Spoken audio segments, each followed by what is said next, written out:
Good morning. Opening hours with MyFin ഒരു പുതിയ session ആരംഭിക്കുകയാണ്. ഞങ്ങളുടെ റിസർച്ച് ഹെഡ് സൂരജ് സർ ആണ് കൂടെയുള്ളത്. Good morning Suraj sir. Very happy morning Jasmine.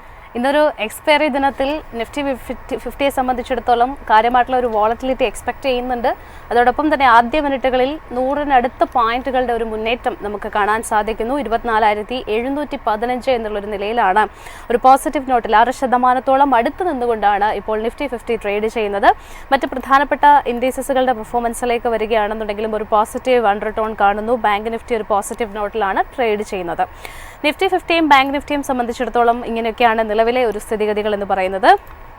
Sooraj sir, നമ്മൾ ഓവർനൈറ്റിലേക്ക് പോവുകയാണെന്നുണ്ടെങ്കിൽ കാര്യങ്ങൾ ട്രംപിൻ്റെ ഭാഗത്ത് നിന്ന് തന്നെയാണ് ഒരു അപ്ഡേഷൻ വന്നിരിക്കുന്നത്. യാത്രാ വിലക്ക് ഏർപ്പെടുത്തിയിരിക്കുന്നു American president Donald Trump. Afghanistan, Myanmar, Chad, Republic of Congo തുടങ്ങിയ 12 രാജ്യങ്ങൾക്കുള്ള പൗരന്മാർക്കാണ് US-ലേക്ക് യാത്രാ വിലക്ക്, ഒരു ട്രാവൽ ബാൻ ഏർപ്പെടുത്തിയിരിക്കുന്നത് എന്ന് തന്നെ പറയാം. ഈ ഒരു വിലക്ക് തിങ്കളാഴ്ച മുതലാണ് പ്രാബല്യത്തിൽ വരിക എന്നാണ് അറിയാൻ സാധിക്കുന്നത്. അമേരിക്കയുടെ ദേശീയ സുരക്ഷ മുൻനിർത്തിയാണ് ഇത്തരത്തിലുള്ള കാര്യങ്ങളിലേക്ക് ഒരു നീക്കുപോക്ക് ഉണ്ടാക്കുന്നത് എന്നാണ് വൈറ്റ് ഹൗസ് നൽകിയിരിക്കുന്ന ഒരു വിശദീകരണം. സുരജ് സർ, ട്രംപിന്റെ ഈ ഒരു ഓരോ ദിവസവും ഉള്ള ഒരു ഇത്തരത്തിലുള്ള കാര്യങ്ങൾക്ക് മേലുണ്ടാകുന്ന ഒരു നടപടികൾ രാജ്യസുരക്ഷ എന്നുള്ള ഒരു ഒറ്റ ഹെഡ്ലൈനിന് കീഴിൽ വരുന്നതിനെ കുറിച്ചിട്ട് എങ്ങനെയാണ് നമുക്ക് ന്യായീകരിക്കാൻ സാധിക്കുക? ഇത് ഇപ്പോൾ ജാസ്മിൻ, ഇപ്പോൾ ലോകമെമ്പാടും തന്നെ ഉണ്ടല്ലോ, ഇപ്പോൾ ഓരോ പൊളിറ്റിക്കൽ പാർട്ടിയും നാഷണലിസമാണ് ഇഗ്നൈറ്റ് ചെയ്യണം എന്നുള്ളത് വളരെ ഇമ്പോർട്ടൻ്റ് ആയിട്ടുള്ളൊരു കാര്യമാണ്. ഒരു ആംഗിളിൽ കൂടെ നോക്കുകയാണെങ്കിൽ അതൊരു നല്ല ട്രെൻഡ് അല്ല, പക്ഷേ വേറൊരു ആംഗിളിൽ കൂടെ നോക്കുകയാണെങ്കിൽ അതൊരു സിറ്റിസൺസിന് ആവശ്യമുള്ള ഒരു കാര്യമാണ്. അത് മാത്രമല്ല, നമ്മളിപ്പോൾ ഇലക്ഷൻ റിസൾട്ട്സ് ഒക്കെ നോക്കുകയാണെങ്കിൽ, പല രാജ്യങ്ങളിലെ ഇലക്ഷൻ റിസൾട്ട് നോക്കുകയാണെങ്കിൽ നാഷണലിസം ഉയർത്തിപ്പിടിച്ച പല പൊളിറ്റിക്കൽ പാർട്ടിയും ഭരണത്തിൽ അധികാരം വരുന്നതായിട്ടാണ് കാണുന്നത്. കാര്യം എവിടെയൊക്കെയോ ഒരു ലാക്സിറ്റി പല സ്ഥലത്തും ഉണ്ടായിരുന്നു എന്നുള്ളത്, അതായത് ഒരു അൺസർട്ടനിറ്റി അല്ലെങ്കിൽ ഒരു ഇൻസെക്യൂരിറ്റി ജനങ്ങളുടെ മനസ്സിൽ ഉണ്ട് എന്നുള്ളത് വളരെ വാസ്തവം തന്നെയാണ്. ഇപ്പോൾ അടുത്ത കാലത്ത് US-ൽ ഒരു ഈജിപ്ഷ്യൻ നാഷണൽ ഒരു ബോംബ് പല സ്ഥലത്തായിട്ട് വെച്ച, ഒരു കോളറാഡോയിലൊക്കെ വെച്ചതായിട്ട് ഒരു ന്യൂസ് വന്നിട്ടുണ്ടായിരുന്നു. അപ്പോൾ അതിൻ്റെ പുറകിലായിരിക്കാം ഈ പറയുന്ന പോലെ ഈ ഡിസിഷനൊക്കെ ഒന്ന് ട്രംപിനെ പ്രേരിപ്പിച്ചത്. അതായത് പല രാജ്യങ്ങളും, ഈ രാജ്യങ്ങളിലൊക്കെ ഒരുപാട് അൺസർട്ടനിറ്റി ഉള്ള രാജ്യങ്ങൾ തന്നെയാണ്, അത് പറയാതിരിക്കാൻ പറ്റില്ല. എന്നാൽ ഒരു ഈജിപ്ഷ്യൻ നാഷണലാണ് വച്ചതെന്ന് നമ്മൾ പറഞ്ഞല്ലോ, എന്നാൽ ഈജിപ്തിനെ റെസ്ട്രിക്ട് ചെയ്തിട്ടില്ല എന്നുള്ളതാണ് അതിൻ്റെ രസം എന്നുള്ളത്. അപ്പോൾ ഈ പറയുന്ന പോലെ അവരുടെ നാഷണൽ സെക്യൂരിറ്റി കാര്യത്തിൽ നമുക്ക് ഒരു അഭിപ്രായവും പറയാൻ പറ്റില്ല. കാര്യം അവരുടെ ഒന്നാമത് തന്നെ അമേരിക്ക അവരുടെ വിസ പ്രോസസ്സ് വളരെ സ്ട്രിക്റ്റ് ആയിട്ട് ഫോളോ ചെയ്യുന്ന ഒരു കൺട്രിയാണ്.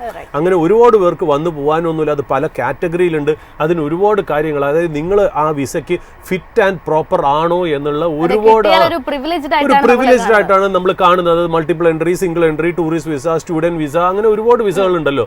അപ്പോൾ ഇതെല്ലാം അവർ റെസ്ട്രിക്റ്റീവ് ആയിട്ടാണ് നോക്കുന്നത്. ആ കൺട്രി ഹോംലാൻഡ് സെക്യൂരിറ്റിയെ കുറിച്ച് വളരെ കൺസേൺഡ് ആണ് അവർ. മാത്രമല്ല, മെക്സിക്കോയിൽ നിന്നുള്ള ഒരു ബോർഡർ പാസ് ഓൺ ചെയ്ത് ഒരുപാട് എന്താ പറയുക, ഈ റെഫ്യൂജീസ് വന്ന് കയറുന്നതും ഇങ്ങനെയൊക്കെയുള്ള രാജ്യമായതുകൊണ്ട് അതൊരു ഇഷ്യൂ തന്നെ ആയിരുന്നു അവർക്ക് എന്നുള്ളത്. അതായത് സൗത്ത് അമേരിക്കൻ കൺട്രീസിൽ നിന്ന് ഒരുപാട്, ഈവൻ നമ്മുടെ മലയാളം മൂവി പോലെ CIA എന്ന് പറയുന്ന ഒരു മൂവിയിൽ നമ്മൾ കാണിച്ചിട്ടുണ്ടല്ലോ, US-ലേക്ക് എത്തിപ്പെടാൻ വേണ്ടി ജനങ്ങൾ ചെയ്യുന്ന ഓരോ പെടാപ്പാടുകളെ കുറിച്ച് നമ്മുടെ സിനിമ തന്നെ അത് എക്സ്പ്ലെയിൻ ചെയ്തിട്ടുണ്ടെന്ന്. അപ്പോൾ അങ്ങനത്തെ ഒരു രാജ്യമാണ് ഈ പറയുന്ന പോലെ. ഇപ്പം നമ്മുടെ രാജ്യത്തിലേക്ക് നുഴഞ്ഞു കയറാൻ ശ്രമിക്കുന്നതൊക്കെ ടെററിസ്റ്റുകളാണെങ്കിൽ, ആ രാജ്യത്തിലേക്ക് നുഴഞ്ഞു കയറാൻ ശ്രമിക്കുന്നത് ഒരു ലിവിങ്ങിന് വേണ്ടി, ഒരു ജീവിതം ആഗ്രഹിച്ച് പോകുന്നവരാണ്. അപ്പോൾ അവരതിൻ്റെ കുറിച്ച് കൺസേൺഡ് ആണ്. കാര്യം അത് മാത്രമല്ല, ഇപ്പം നമ്മൾ പറയുന്ന പോലെ US ഗവൺമെൻറ്, ഫെഡറൽ ഗവൺമെൻറ് അവരുടെ സിറ്റിസൺസിന് ഒരുപാട് സോഷ്യൽ ബെനിഫിറ്റ്സ് കൊടുക്കുന്നുണ്ട്.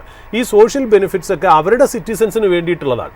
അത് ഒരുപാട് പേര് എൻജോയ് ചെയ്യുന്നു, മറ്റുള്ളവർ പുറത്തുനിന്ന് വന്ന് എൻജോയ് ചെയ്യുന്നു എന്നുള്ളതാണ് ട്രംപിൻ്റെ കൺസിഡറേഷൻ. ട്രംപ് അത് തന്നെയാണല്ലോ എക്കണോമിക് പോളിസിയിലും പറഞ്ഞത്. അതായത് നമ്മുടെ ചെലവിൽ മറ്റുള്ള രാജ്യങ്ങൾ നന്നാവുന്നു, അവർക്കൊക്കെ ട്രേഡ് സർപ്ലസ് ആയി, നമുക്കൊക്കെ ട്രേഡ് ഡെഫിസിറ്റ് ആയി, നമുക്ക് എക്സ്പോർട്ട് ചെയ്ത് നമ്മുടെ രാജ്യത്തോട്ട് എക്സ്പോർട്ട് ചെയ്ത് അവരുടെ നാടൊക്കെ നന്നായി, അവരുടെ നാട്ടുകാർക്ക് ജോലി കിട്ടി, അവിടെ എല്ലാം പ്രോസ്പെരിറ്റി എല്ലാം വന്നു, നമുക്ക് ഇതുവരെ ഒന്നും ആയിട്ടില്ല എന്നുള്ളതാണ്. അപ്പോൾ ആ ഒരു ഇമോഷൻ അദ്ദേഹത്തിൻ്റെ എല്ലാ കാര്യങ്ങളിലും ഉണ്ടെന്നുള്ളത് വാസ്തവം തന്നെയാണ്. അപ്പോൾ ആ ഒരു രീതിയിലായിരിക്കാം ഒരു പക്ഷേ ഇങ്ങനത്തെ ഒരു ട്രാവൽ ബാനിനെ കുറിച്ച് കൊണ്ടുവന്നത്. അത് അവർ ഇന്റേണൽ സെക്യൂരിറ്റി ആയതുകൊണ്ട് നമുക്കൊന്നും എക്സ്പെക്ട് ചെയ്യാൻ പറ്റില്ല. നമ്മളെ സംബന്ധിച്ച് അഫക്റ്റ് ചെയ്യുന്ന ട്രംപിൻ്റെ ഒരു ഡിസിഷൻ എന്ന് പറഞ്ഞാൽ സ്റ്റുഡൻസിൻ്റെ ഫോറിൻ യൂണിവേഴ്സിറ്റിയിലോട്ടുള്ള കാര്യം നമ്മളെ സംബന്ധിച്ച് ഈ പറഞ്ഞ പോലെ അതൊരു ഇൻ്റലക്ച്വൽ കാര്യമാണ്. അതായത് നമ്മുടെ എന്താ പറയുക, ഒരു അഡ്വാൻസ്മെൻറ്റ്, ടെക്നോളജിക്കൽ അഡ്വാൻസ്മെൻറ്റിന് വേണ്ടിയിട്ട് റോ മെറ്റീരിയൽ ആയിട്ടുള്ള ഒരു എഡ്യൂക്കേഷനാണ് നിഷേധിച്ചതെന്നുള്ളത് വളരെ അൺഫോർച്ചുനേറ്റ് ഉള്ള കാര്യം. ഈ സെക്യൂരിറ്റിയുടെ കേസിൽ നമുക്ക് ഒരു അഭിപ്രായമില്ല എന്നുള്ളത് പറഞ്ഞു വയ്ക്കുന്നു. നമ്മളിപ്പോൾ മാർക്കറ്റിലേക്ക് വെക്കുകയാണെങ്കിൽ, ഇന്ന് ഹാൻഡ് ഓവർ നമ്മൾ US മാർക്കറ്റിൽ നോക്കുകയാണെങ്കിൽ US മാർക്കറ്റ് പൊതുവെ ഫ്ലാറ്റ് ആയിരുന്നു. അതായത് നമ്മളിപ്പോൾ പ്രേക്ഷകരോട് പറയാനുള്ള, ശരിക്കും പറഞ്ഞാൽ നമ്മൾ എന്തൊക്കെ ഡേറ്റയാണ് നിങ്ങളുടെ മുന്നിൽ അവതരിപ്പിക്കുന്നതെന്ന് ഇപ്പോൾ 2-3 ദിവസമായിട്ട് നമ്മുടെ മുന്നിൽ ഒരു ഡേറ്റ ഇല്ലെന്നാണ്. മാർക്കറ്റും അല്ലെങ്കിൽ എക്കണോമിയിലും ഈ ട്രംപ് ട്രംപിന്റെ ട്വീറ്റ് ഇല്ല എന്നുണ്ടെങ്കിൽ നമുക്ക് സംസാരിക്കാൻ ഒന്നുമില്ല എന്നുള്ള ലെവലിലേക്ക് കാര്യം മാർക്കറ്റ് ഒരുമാതിരി ചത്ത മോഡിലാണ്, ഒരു കൺസോൾട്ടേറ്റിംഗ് മോഡിലാണ് ഇവിടെയും യു എസിലും. ഒരു എക്സൈറ്റ്മെന്റും ഇല്ല, എന്നാൽ ഒരുപാട് പെസിമിസം ഇല്ല, എന്തൊക്കെയോ വെയിറ്റ് ചെയ്ത് നിൽക്കുന്ന ഒരു മാർക്കറ്റിനെയാണ് കാണുന്നത്. ബട്ട് ഈ നമ്മുടെ ടാരിഫിന്റെ ആ ജൂലൈ 9th എന്നുള്ള 90-day മൊറട്ടോറിയത്തിലോട്ട് എത്തും തോറും ട്രംപിന്റെ ഫ്ലിപ്പ് ഫ്ലോപ്സും ട്വീറ്റ്സും ഇലോൺ മസ്കും ഇതൊക്കെ തന്നെയാണ് നമ്മുടെ ലൈം ലൈറ്റിൽ നിൽക്കുന്ന ഒരു കാര്യം എന്ന് പറയുന്നത്. ഇപ്പോൾ ഇന്നലെ യു എസ് മാർക്കറ്റ് ഫ്ലാറ്റ് ആണെന്ന് പറയുന്നതുകൊണ്ട് കൂടി തന്നെ അവിടുന്ന് വന്ന നമ്പേഴ്സ്, അതായത് യു എസ് എക്കണോമിയുടെ പല നമ്പേഴ്സും വളരെ വീക്കാണ്. അതായത് ADP നമ്പേഴ്സ് എന്ന് പ്രൈവറ്റ് പേറോൾ നമ്പേഴ്സ് ഉണ്ട്, അത് വളരെ ഒരു എന്താ പറയുക ഒരു മിക്സഡ് ആയിട്ടാണ്.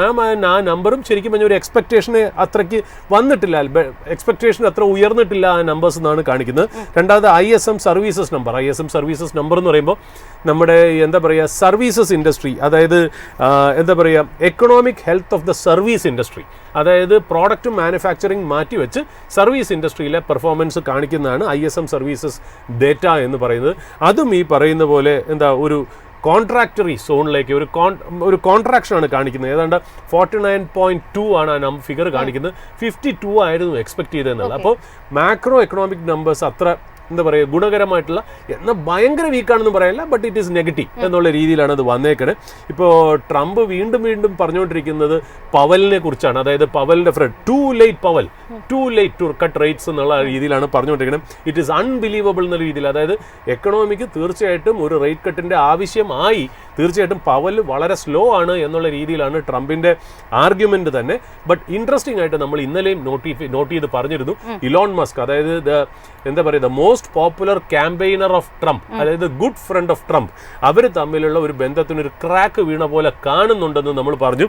ഇന്നലെയും ഒരു ട്വീറ്റ് ഉണ്ടായിരുന്നു, അതായത് ഇലോൺ മസ്കിന്റെ ട്വീറ്റ് എന്ന് വെച്ചാൽ call your senator, call your congressman and kill the bill. അതായത് ഒരു ബില്ലിനെ കുറിച്ച് നമ്മൾ പറഞ്ഞല്ലോ, ട്രംപിന്റെ ഈ ടാക്സിന്റെയും എന്താ പറയുക ഈ എക്സ്പെൻസസ് ഇൻക്രീസ് ചെയ്യാനും ഒക്കെ ആയിട്ടുള്ള ഒരു വൺ ബ്യൂട്ടിഫുൾ ബിൽ, ആ വൺ ബ്യൂട്ടിഫുൾ ബില്ലിനെ കിൽ ദ ബിൽ എന്നുള്ള രീതിയിലാണ് ഇലോൺ മസ്ക് പറഞ്ഞിരിക്കുന്നത് എന്നുള്ളതാണ്.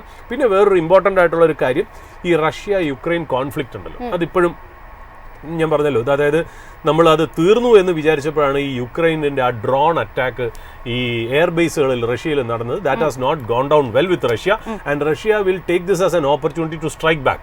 അപ്പോൾ ഇന്നലെ ട്രംപ് അമേരിക്കൻ പ്രസിഡന്റ് പറയുന്ന I have spoken to Russian president Vladimir Putin, അടുത്ത കാലത്തൊന്നും ഒരു പീസ് കാണുന്നില്ല, കാര്യം വെച്ചാൽ they have every right to strike back because of the drone attack എന്നുള്ള രീതിയിൽ ട്രംപും അതൊരു സെന്റിമെന്റ് എക്കോ ചെയ്തു.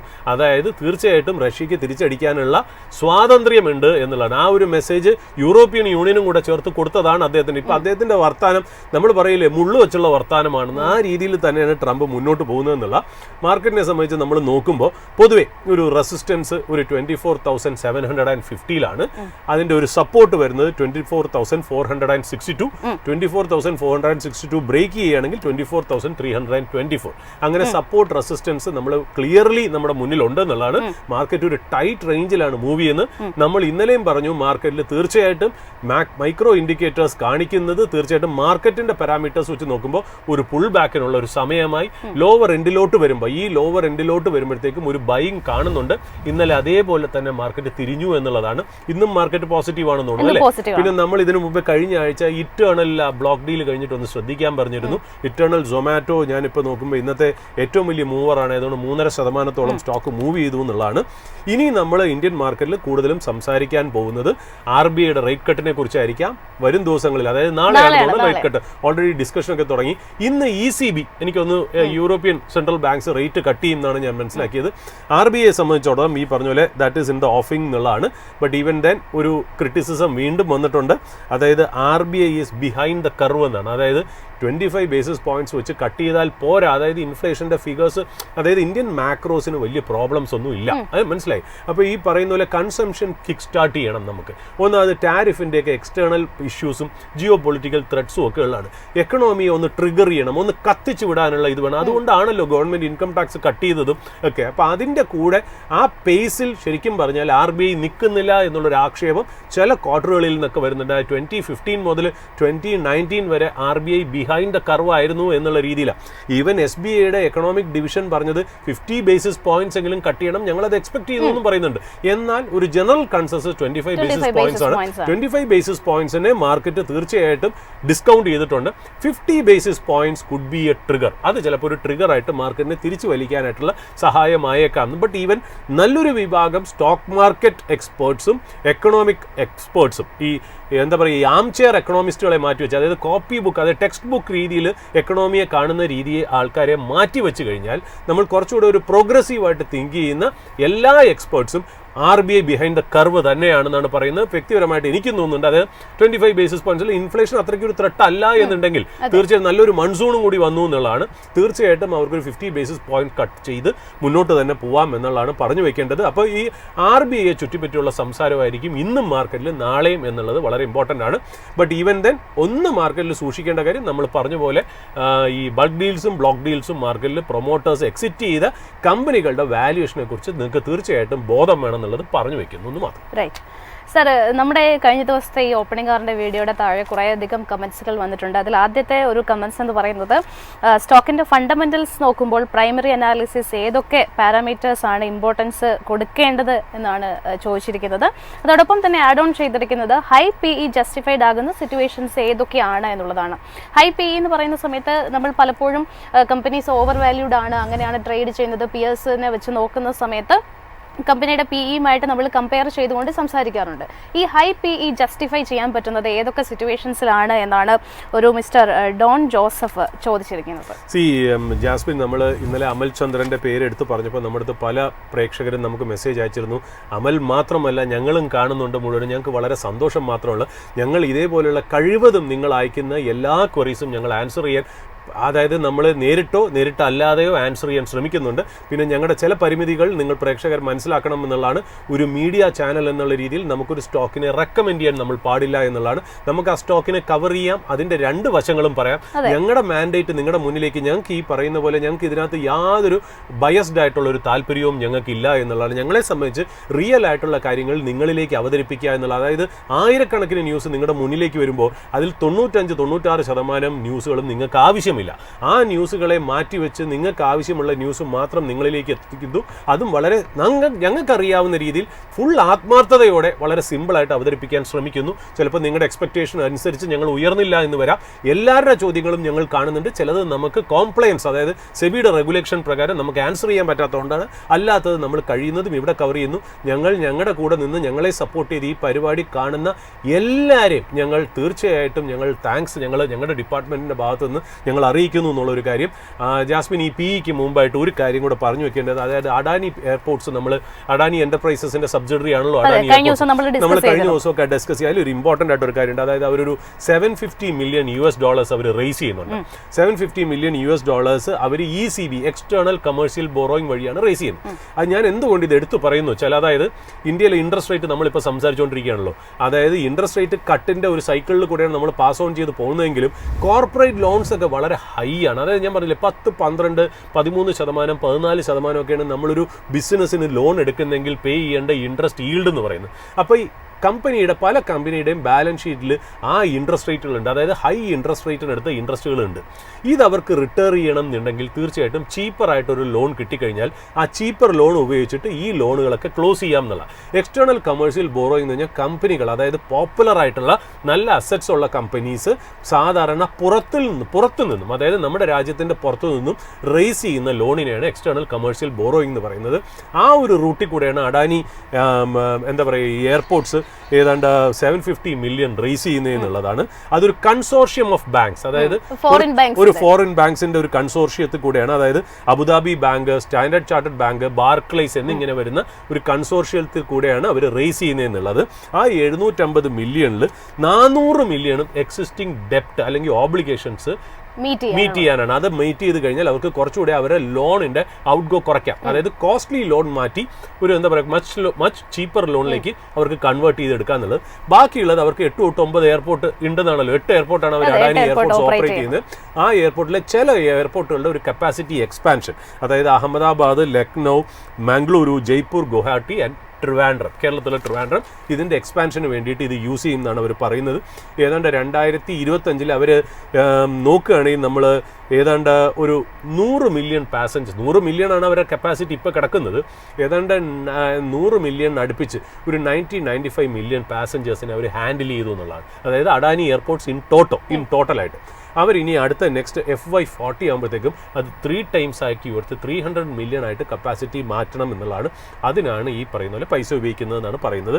പിന്നെ ഒരു കാര്യം കൂടെ പറഞ്ഞു വയ്ക്കാം, സർപ്രൈസിംഗ് ആയിട്ടുള്ളൊരു ഫിഗർ എന്ന് പറഞ്ഞാൽ നമ്മളിപ്പോൾ ട്രംപിൻ്റെ ഈ ട്രാവൽ ബാൻ ഒക്കെ പറഞ്ഞല്ലോ, നമുക്കും കുറച്ച് റെസ്ട്രിക്ഷൻസ് നമ്മൾ ബംഗ്ലാദേശീസിനും പാകിസ്ഥാൻകാർക്കും നമ്മൾ കൊടുത്തിട്ടുണ്ട്.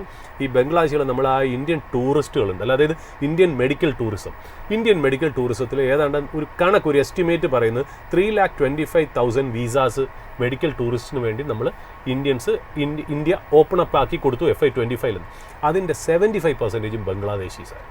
ഈ ബംഗ്ലാദേശീസിൻ്റെ വരവ് കുറവ് കാരണം പല ഹോസ്പിറ്റൽ സെക്ടറിലെ പല ബിസിനസ്സിനും 25-30% റവന്യൂ ഡൗൺ ആണെന്നുള്ളത്. അതിപ്പോൾ നമ്മൾ മണിപ്പാൽ ഹോസ്പിറ്റൽ എടുത്താലും ശരി, അപ്പോളോ എടുത്താലും, മാക്സ് എടുത്താലും, ഫോർട്ടീസ് എടുത്താലും ഈ മെഡിക്കൽ ടൂറിസം വളരെ ഇമ്പോർട്ടൻറ്റ് റവന്യൂ സോഴ്സ് ആയിരുന്നു. അതിൽ ബംഗ്ലാദേശീസ് വളരെ ഇമ്പോർട്ടൻ്റ് ആയിരുന്നു എന്നുള്ളത്. അപ്പോൾ അതും കൂടെ ഒന്ന് ജനങ്ങളുടെ ശ്രദ്ധയിലേക്ക് നമ്മളൊന്ന് പറയുന്നു എന്ന് മാത്രം. കാര്യം ഇതൊക്കെ അറിഞ്ഞിരിക്കുന്നത് നല്ലതാണ്. കാര്യം എവിടെ നിന്നൊക്കെയാണ് ഈ കാര്യങ്ങൾ വരുന്നതെന്നുള്ളതിന് നമുക്കും പറഞ്ഞ പോലെ ഒരു ഐഡിയ വേണ്ടേ എന്നുള്ളതാണ്. പിന്നെ PE കുറിച്ച് ചോദിച്ചു. പ്രൈസ് ഏർണിംഗ് മൾട്ടിപ്പിൾസ്, അതായത് വളരെ മിസ്അണ്ടർസ്റ്റുഡ് ആയിട്ടുള്ള ഒരു പാരാമീറ്ററാണ് സ്റ്റോക്ക് മാർക്കറ്റിൽ. ഈ PE എന്ന് പറഞ്ഞാൽ in simple terms it is called price earning multiples. അതാണ് അതിൻ്റെ അർത്ഥം എന്ന് പറഞ്ഞത്. അതായത് PE എന്ന് പറഞ്ഞാൽ നമ്മളിപ്പോൾ ഇങ്ങനെ പറയാം, അതായത് ഇപ്പോൾ ഒരു കമ്പനിയുടെ PE 25 രൂപയാണ്, 25 PE ആണെന്ന് വെക്കുക. നമ്മളൊരു സിമ്പിൾ മലയാളത്തിൽ പറയുകയാണെങ്കിൽ അത് എന്താണെന്നറിയാം, അതായത് ആ കമ്പനി ₹1 ജനറേറ്റ് ചെയ്യാൻ വേണ്ടിയിട്ട് നമ്മൾ കൊടുക്കുന്ന ആ ഒരു കോൺഫിഡൻസ് അല്ലെങ്കിൽ ആ പ്രീമിയമാണ് 25. അതായത് നമ്മളിപ്പോൾ അതേപോലെ ഇപ്പുറത്തൊരു കമ്പനി അവർക്ക് 35 PE ആണ്. ഇവിടെ 25 PEയുടെ കാര്യം, ഇപ്പുറത്തൊരു കമ്പനി 35 PE ആണ്. അതായത് രണ്ടാമത്തെ കമ്പനി B, അവർ ജനറേറ്റ് ചെയ്യുന്ന ₹1 നമ്മൾ 35 രൂപ കൊടുക്കാൻ തയ്യാറാണ്. മറ്റെവിടെ ജനറേറ്റ് ചെയ്യുന്ന കമ്പനി ₹1 ജനറേറ്റ് ചെയ്യുന്ന കമ്പനിക്ക് നമ്മൾ 25 രൂപ കൊടുക്കാൻ. അപ്പോൾ ഫേസ് വാല്യൂവിൽ നമ്മൾ സിമ്പിളായിട്ട് നോക്കുകയാണെങ്കിൽ ഈ കമ്പനി 35 PEയിലുള്ള കമ്പനി നമ്മൾ കുറച്ചുകൂടി കോൺഫിഡൻസ് ആ കമ്പനിയിലുണ്ട്, കുറച്ച് പ്രീമിയം ആ കമ്പനിക്ക് മറ്റുള്ള കമ്പനിയെക്കാളും കൊടുക്കാൻ തയ്യാറായിരുന്നു എന്നാണ് സിമ്പിൾ ഭാഷയിൽ പറഞ്ഞ ഒരു PE നമുക്ക് എക്സ്പ്ലെയിൻ ചെയ്യാൻ പറ്റുന്നത്. ഇനി പ്രൈസ് ഏർണിംഗ് മൾട്ടിപ്പിൾസ് പറഞ്ഞാൽ പ്രൈസ് ഏർണിംഗ് മൾട്ടിപ്പിൾസ് അറിയണം എന്നുണ്ടെങ്കിൽ എന്താണ് EPS എന്ന് ആദ്യം മനസ്സിലാക്കണം. അതായത് ഏർണിംഗ്സ് പെർ ഷെയർ പറഞ്ഞാൽ ഒരു കമ്പനിയുടെ ബിസിനസ്സിൽ ഒരു കൊല്ലം നമ്മൾ ഉണ്ടാക്കുന്ന നെറ്റ് പ്രോഫിറ്റ് ഉണ്ടല്ലോ, ഒരു കൊല്ലം അല്ലെങ്കിൽ ഒരു ക്വാർട്ടർ, നമ്മൾ ഒരു കൊല്ലം ഒരു കണക്കാക്കി എടുക്കാം.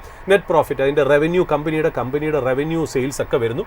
അതിൽ നിന്ന് ഈ പറഞ്ഞ പോലെ എക്സ്പെൻസ് കുറച്ചതിന് ശേഷം എല്ലാ ടാക്സും ഡിപ്രിസിയേഷനും അമോർട്ടൈസേഷനും ഒക്കെ കഴിഞ്ഞ് നമുക്ക് ലാസ്റ്റ്, അതായത് P&Lൽ ലാസ്റ്റ് കിട്ടണം നിങ്ങളുടെ നെറ്റ് പ്രോഫിറ്റ്, എത്ര രൂപ വീട്ടിൽ കൊണ്ടുപോകാൻ പറ്റും എന്നുള്ള പ്രോഫിറ്റ്.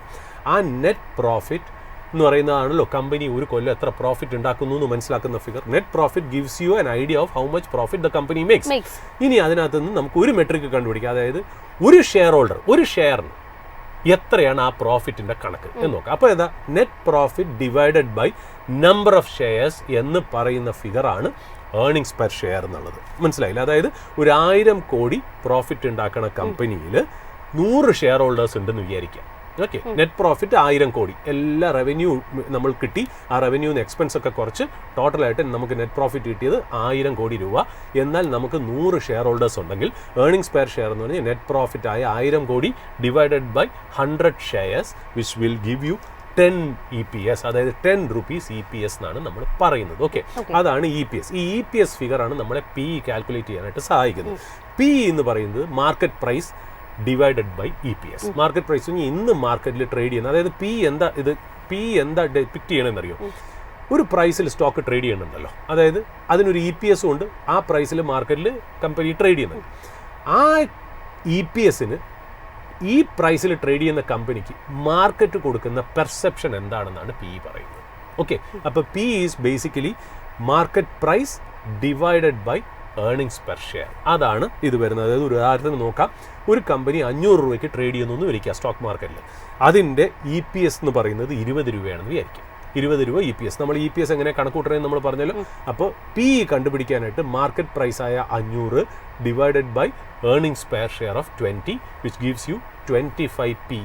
അതിനെ നമ്മൾ ടൈംസ് എന്നാണ് പറയുന്നത്.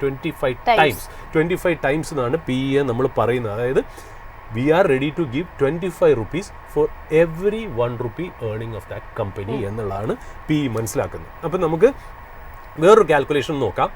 ഈ P multiplied by EPS will give you CMP, market price എത്രയാണ്. അപ്പോൾ അതിനകത്ത് EPS എന്ന് പറയുന്നത് ഒരു റിയാലിറ്റി, അതായത് പി EPSും കൂടെ മൾട്ടിപ്ലൈ ചെയ്താൽ മാർക്കറ്റ് പ്രൈസ് കിട്ടുമെന്നാണ്. അതായത് EPS എന്ന് പറയുന്നത് ഒരു റിയാലിറ്റിയാണ്. അതായത് നമ്മൾ ബാലൻസ് ഷീറ്റും P&Lലും നോക്കുമ്പോൾ കമ്പനിയുടെ നെറ്റ് പ്രോഫിറ്റും അതിനെ നമ്മൾ നമ്പർ ഓഫ് ഷെയർസും ഡിവൈഡ് ചെയ്യുമ്പോൾ കിട്ടുന്ന ഫിഗറാണ് EPS എന്ന് പറയുന്നത്. ആ EPSന്റെ മുകളിൽ നമ്മൾ പി അസൈൻ ചെയ്യുന്നു. അതായത് ഇൻവെസ്റ്റേഴ്സ് എത്രയാണ്, നമ്മൾ പറഞ്ഞില്ലേ ₹1 ഏർണിങ്സ് ഉണ്ടാക്കാനായിട്ട് മാർക്കറ്റ് എത്രത്തോളം പ്രീമിയം കൊടുക്കുന്നു അല്ലെങ്കിൽ ആ ഒരു വാല്യൂ കൊടുക്കുന്നു, അതാണ് പി. നമ്മളത് അത് അസൈൻ ചെയ്യും തോറും ഈ മാർക്കറ്റ് പ്രൈസിന് വില വരും, വ്യത്യാസം. അതായത് നമ്മളൊരു ചെറിയ ഒരു പി ആണ് കൊടുക്കണമെങ്കിൽ പ്രൈസ് താന്ന് നിൽക്കും, നമ്മളൊരു വലിയ പി ആണ് കൊടുക്കുന്നതെങ്കിൽ പ്രൈസ് കയറും എന്നുള്ളത്. അത് അവിടെയാണ് പിയുടെ റെലവൻസ് വരുന്നത്. ഇപ്പം നമ്മൾ ഒരു ഉദാഹരണം പറയുകയാണെങ്കിൽ, ഇപ്പം നമ്മുടെ ഗവൺമെൻറ് പണ്ടൊക്കെ നമ്മൾ ഈ PSU കമ്പനീസിന് ലോ PE അസൈൻ ചെയ്യണം. എന്തുകൊണ്ടാണ് ലോ PE? നമ്മളൊരു ഗവൺമെൻറ് സ്ഥാപനം എന്ന് പറയുമ്പോൾ അതൊരു ഒഴുക്കൻ മനോഭാവമാണ്. അതിന് വലിയ പ്രോഫിറ്റ് ഉണ്ടാക്കണമെന്നൊന്നുമില്ല, അവിടെയുള്ളവർക്ക് ശമ്പളം കിട്ടിയാൽ മതി.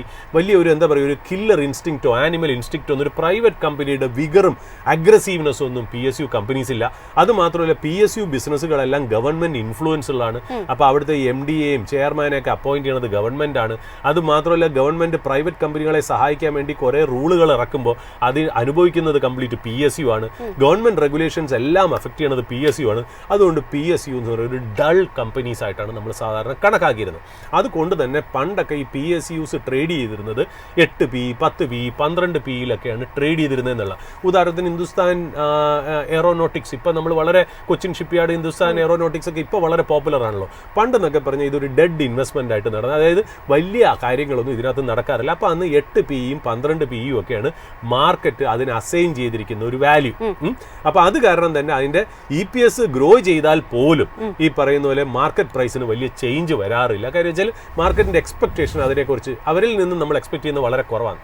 അടുത്ത കാലത്ത് ഇപ്പോഴത്തെ ഗവൺമെൻറ് ഒരുപാട് മേക്ക് ഇൻ ഇന്ത്യ സ്കീമിൽ കൂടി വലിയ രീതിയിൽ ഷിപ്പ് ബിൽഡിംഗ് കാര്യത്തിലും അല്ലെങ്കിൽ ഈ പറഞ്ഞ പോലെ ഈ ഡിഫൻസ് എക്യുപ്മെൻസിൻ്റെ കാര്യത്തിലുമൊക്കെ ഗവൺമെൻറ് മുന്നോട്ടേക്ക് പോകാൻ നേരത്ത് ഈ പറഞ്ഞ പോലെ HULനുള്ള PE ഹിന്ദുസ്ഥാൻ എയറോനോട്ടിക്സിനുള്ള PE ഇപ്പോൾ 10, 12 എന്നൊക്കെ മാറി 25, 20, 30 ഒക്കെ നമ്മൾ കൊടുത്തു തുടങ്ങി. അതിനനുസരിച്ച് എന്താ പറ്റിയത്, സ്റ്റോക്കുകൾ കയറി തുടങ്ങി. അപ്പോൾ ഏർണിങ്സും കയറി മാർക്കറ്റും PE കൂടുതലായിട്ട് അസൈൻ ചെയ്ത് കൊടുക്കുമ്പോൾ സ്റ്റോക്ക് പ്രൈസ് കയറി പോകും. ശരിക്കും ഇത് ഞാൻ ഒരു വരച്ച് കാണിച്ചാലേ ആൾക്കാർക്ക് കറക്റ്റായിട്ട് മനസ്സിലാവുള്ളൂ. കാര്യം ഇത്തിരി കണക്കാണല്ലോ ഇതിനകത്ത് വരുന്നത്. അപ്പോൾ ഇപ്പം മാർക്കറ്റിന് നമ്മൾ എപ്പോഴും പറയുന്ന ഒരു കാര്യം എന്ന് വെച്ചാൽ ഈ ലോവർ PEന്ന് ഹയർ PEയിലേക്ക് പോകുമ്പോഴാണ് ഒരു സ്റ്റോക്കിന് മാക്സിമം റിട്ടേൺ നമ്മൾ ഉണ്ടാക്കുന്നത്. മനസ്സിലായി? ഒരു സ്റ്റോക്കിന് മാക്സിമം റിട്ടേൺ ഉണ്ടാക്കി ആ സ്റ്റോക്കിൽ നിന്ന് ഭയങ്കര എക്സ്പെക്റ്റേഷനിലായി ഇങ്ങനെ നിൽക്കും. ആ എക്സ്പെക്റ്റേഷൻ അതേപോലെ നിലനിർത്തുക എന്നുള്ളതാണ് ആ കമ്പനിയുടെ ജോലി. അപ്പോൾ താഴെയിൽ നിന്ന് ലോവർ PEയിൽ നിന്ന് ഹയർ PEയിലേക്ക് പോകുമ്പോൾ അതിൻ്റെ കൂടെ EPSും ഗ്രോ ചെയ്യാൻ നേരത്ത് PE multiplied by EPS stock price also increases. That is called PE rerating. PE lower ലെവലിൽ നിന്ന് ഹയർ ലെവലിലേക്ക് റീറേറ്റ് ചെയ്യുന്നു, എന്നിട്ട് ഹയർ റേറ്റിൽ നിൽക്കുന്നു. ഇനി ഇതേപോലെ കമ്പനി പെർഫോം ചെയ്തില്ല എന്നുണ്ടെങ്കിൽ, എക്സ്പെക്റ്റേഷൻ അനുസരിച്ച് പെർഫോം ചെയ്തില്ലെന്നുണ്ടെങ്കിൽ മാർക്കറ്റ് PE തിരിച്ച് കുറയ്ക്കും. അതായത് നമ്മൾ 100 PE ഒക്കെ കൊടുത്ത സ്ഥലത്ത് നമ്മൾ 75, 50, 25 അപ്പോഴാണ് ഈ പറയുന്ന പോലെ സ്റ്റോക്ക് താഴേക്ക് വരുന്നത്. അതിനെ PE ഡീറേറ്റിംഗ് എന്നും കൂടെ നമ്മൾ പറയാറുണ്ട്. ഇപ്പോൾ ഉദാഹരണത്തിന് ഒരു എക്സാമ്പിൾ പറയുകയാണെങ്കിൽ ഈ PE തന്നെ 2 ടൈപ്പ് ഉണ്ട് കേട്ടോ. അതായത് ഇപ്പോൾ 2025 റിസൾട്ട് വന്നല്ലോ. 2025 റിസൾട്ട് വന്നപ്പോൾ നമുക്ക് ആ കമ്പനിയുടെ നെറ്റ് പ്രോഫിറ്റ് എത്രയെന്ന് മനസ്സിലായി, ആ കമ്പനിക്ക് എത്ര ഷെയർസ് ഉണ്ടെന്ന് മനസ്സിലായി. Net profit divided by number of shares FY25 ഇപ്പോൾ കഴിഞ്ഞതിൻ്റെ എത്രയാണ് EPS എന്നുള്ളത് നമുക്ക് ക്ലിയർ ആയിട്ട് അറിയാം. അതിനെയാണ് പറയുന്നത് ട്രെയിലിംഗ് EPS എന്ന്. നമ്മൾ ഫോർവേഡ് ലുക്കിംഗ് EPS എന്ന് പറയുമ്പോൾ ഇനി അടുത്ത കൊല്ലം അവർ ഉണ്ടാക്കാൻ പോകുന്ന നെറ്റ് പ്രോഫിറ്റ് എത്രയാണ്, അത് divided by on belief that number of shares മാറില്ല എന്ന് അറിയണമെങ്കിൽ എത്രയായിരിക്കും എന്ന് കണ്ടുപിടിക്കുകയാണ് എക്സ്പെക്റ്റഡ് EPS എന്ന് പറയുന്നത്. ഓക്കെ, ഇപ്പോൾ ഡിക്സൺ ടെക്നോളജീസിൻ്റെ എക്സ്പെക്റ്റഡ് PE എന്ന് വെച്ചാൽ എത്രയെന്നറിയോ? അതായത് ഉണ്ടാക്കാൻ പോകുന്ന EPSനെ ബേസ് ചെയ്തിട്ട് മാർക്കറ്റ് ഇപ്പോൾ കൊടുക്കുന്ന ഒരു ഡിക്സൺ, അതായത് ഫ്യൂച്ചറിൽ FY26 എത്രയെന്ന് വെച്ചാൽ 110 PE ആണ് കൊടുത്തേക്കുന്നത്. അതിൻ്റെ അർത്ഥം എന്താണെന്നറിയോ? Dixon should grow for 50% or more than 50% for 10 continuous years. അതിൻ്റെ ഗ്രോത്ത് ആണ് ഫോർവേഡ് ലുക്കിംഗ് ആയിട്ട് 110 PE FY26 എന്ന് നമ്മൾ പറയപ്പെടുന്നത്. അതായത് മാർക്കറ്റ് എക്സ്പെക്ട്സ്, അതായത് നമ്മളിപ്പോൾ നന്നായിട്ട് പഠിക്കുന്ന ഒരു കുട്ടി അല്ലെങ്കിൽ വിരാട് കോഹ്ലി ബാറ്റ് ചെയ്യാൻ ഇറങ്ങുമ്പോൾ വിരാട് കോഹ്ലി സെഞ്ചുറി അടിക്കണം എന്നാണ് നമ്മൾ എല്ലാവരും ആഗ്രഹിക്കുന്നത്. ഒരു 10 കളി വിരാട് കോഹ്ലി സെഞ്ചുറി അടിച്ചില്ലെങ്കിൽ എന്ത് ചെയ്യും? നമുക്ക് ആ വിരാട് കോഹ്ലിയോടുള്ള ഫാൻസി പോകും. മനസ്സിലായില്ലേ? അതേപോലെയാണ്. അപ്പോൾ നമ്മൾ ഡിക്സൺ ടെക്നോളജിക്ക് ഒരുപാട് ഫാൻസ് ഉണ്ട് ഇപ്പോൾ. അപ്പോൾ അതായത് 110 PE ഫോർ FY26 എന്ന് പറയുമ്പോൾ നമ്മൾ എക്സ്പെക്ട് ചെയ്യണത് എന്താ? ഇനി 10 കൊല്ലത്തേക്ക് 50% മുകളിൽ ഡിക്സൺ ഗ്രോ ചെയ്യും, യാതൊരു സംശയവും ഇല്ല എന്നുള്ള രീതിയിലാണ് നമ്മൾ പറഞ്ഞു വയ്ക്കുന്നത്.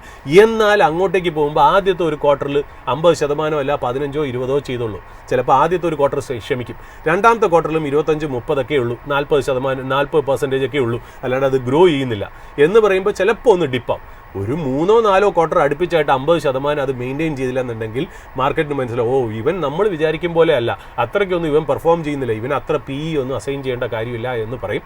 അവിടെ മുതലാണ് PE ഡീറേറ്റ് ചെയ്യുന്നത്. അപ്പോൾ നമ്മൾ സിമ്പിൾ ടേംസിൽ പറയുകയാണെങ്കിൽ money is made when PE rerates from low to high and money is lost or wealth destruction happens when PE derates from higher level to lower level. അപ്പോൾ നമ്മൾ ഏത് സൈക്കിളിലാണ് ഒരു സ്റ്റോക്ക് പിടിക്കുന്നത് എന്നുള്ള വളരെ ഇമ്പോർട്ടൻ്റ് ആയിട്ടുള്ളൊരു കാര്യം. പിന്നെ ഒരു കാര്യം കൂടെ പറഞ്ഞു വെക്കണം, നമുക്ക് ഈ PE ലോ ആയിട്ട് കിടക്കാന്ന് പറഞ്ഞാൽ ലോവർ ലെവലിൽ PE മേടിച്ചു കഴിഞ്ഞാൽ ഹയറിലേക്ക് പോകുന്ന യാതൊരു നിർബന്ധവും ഇല്ല.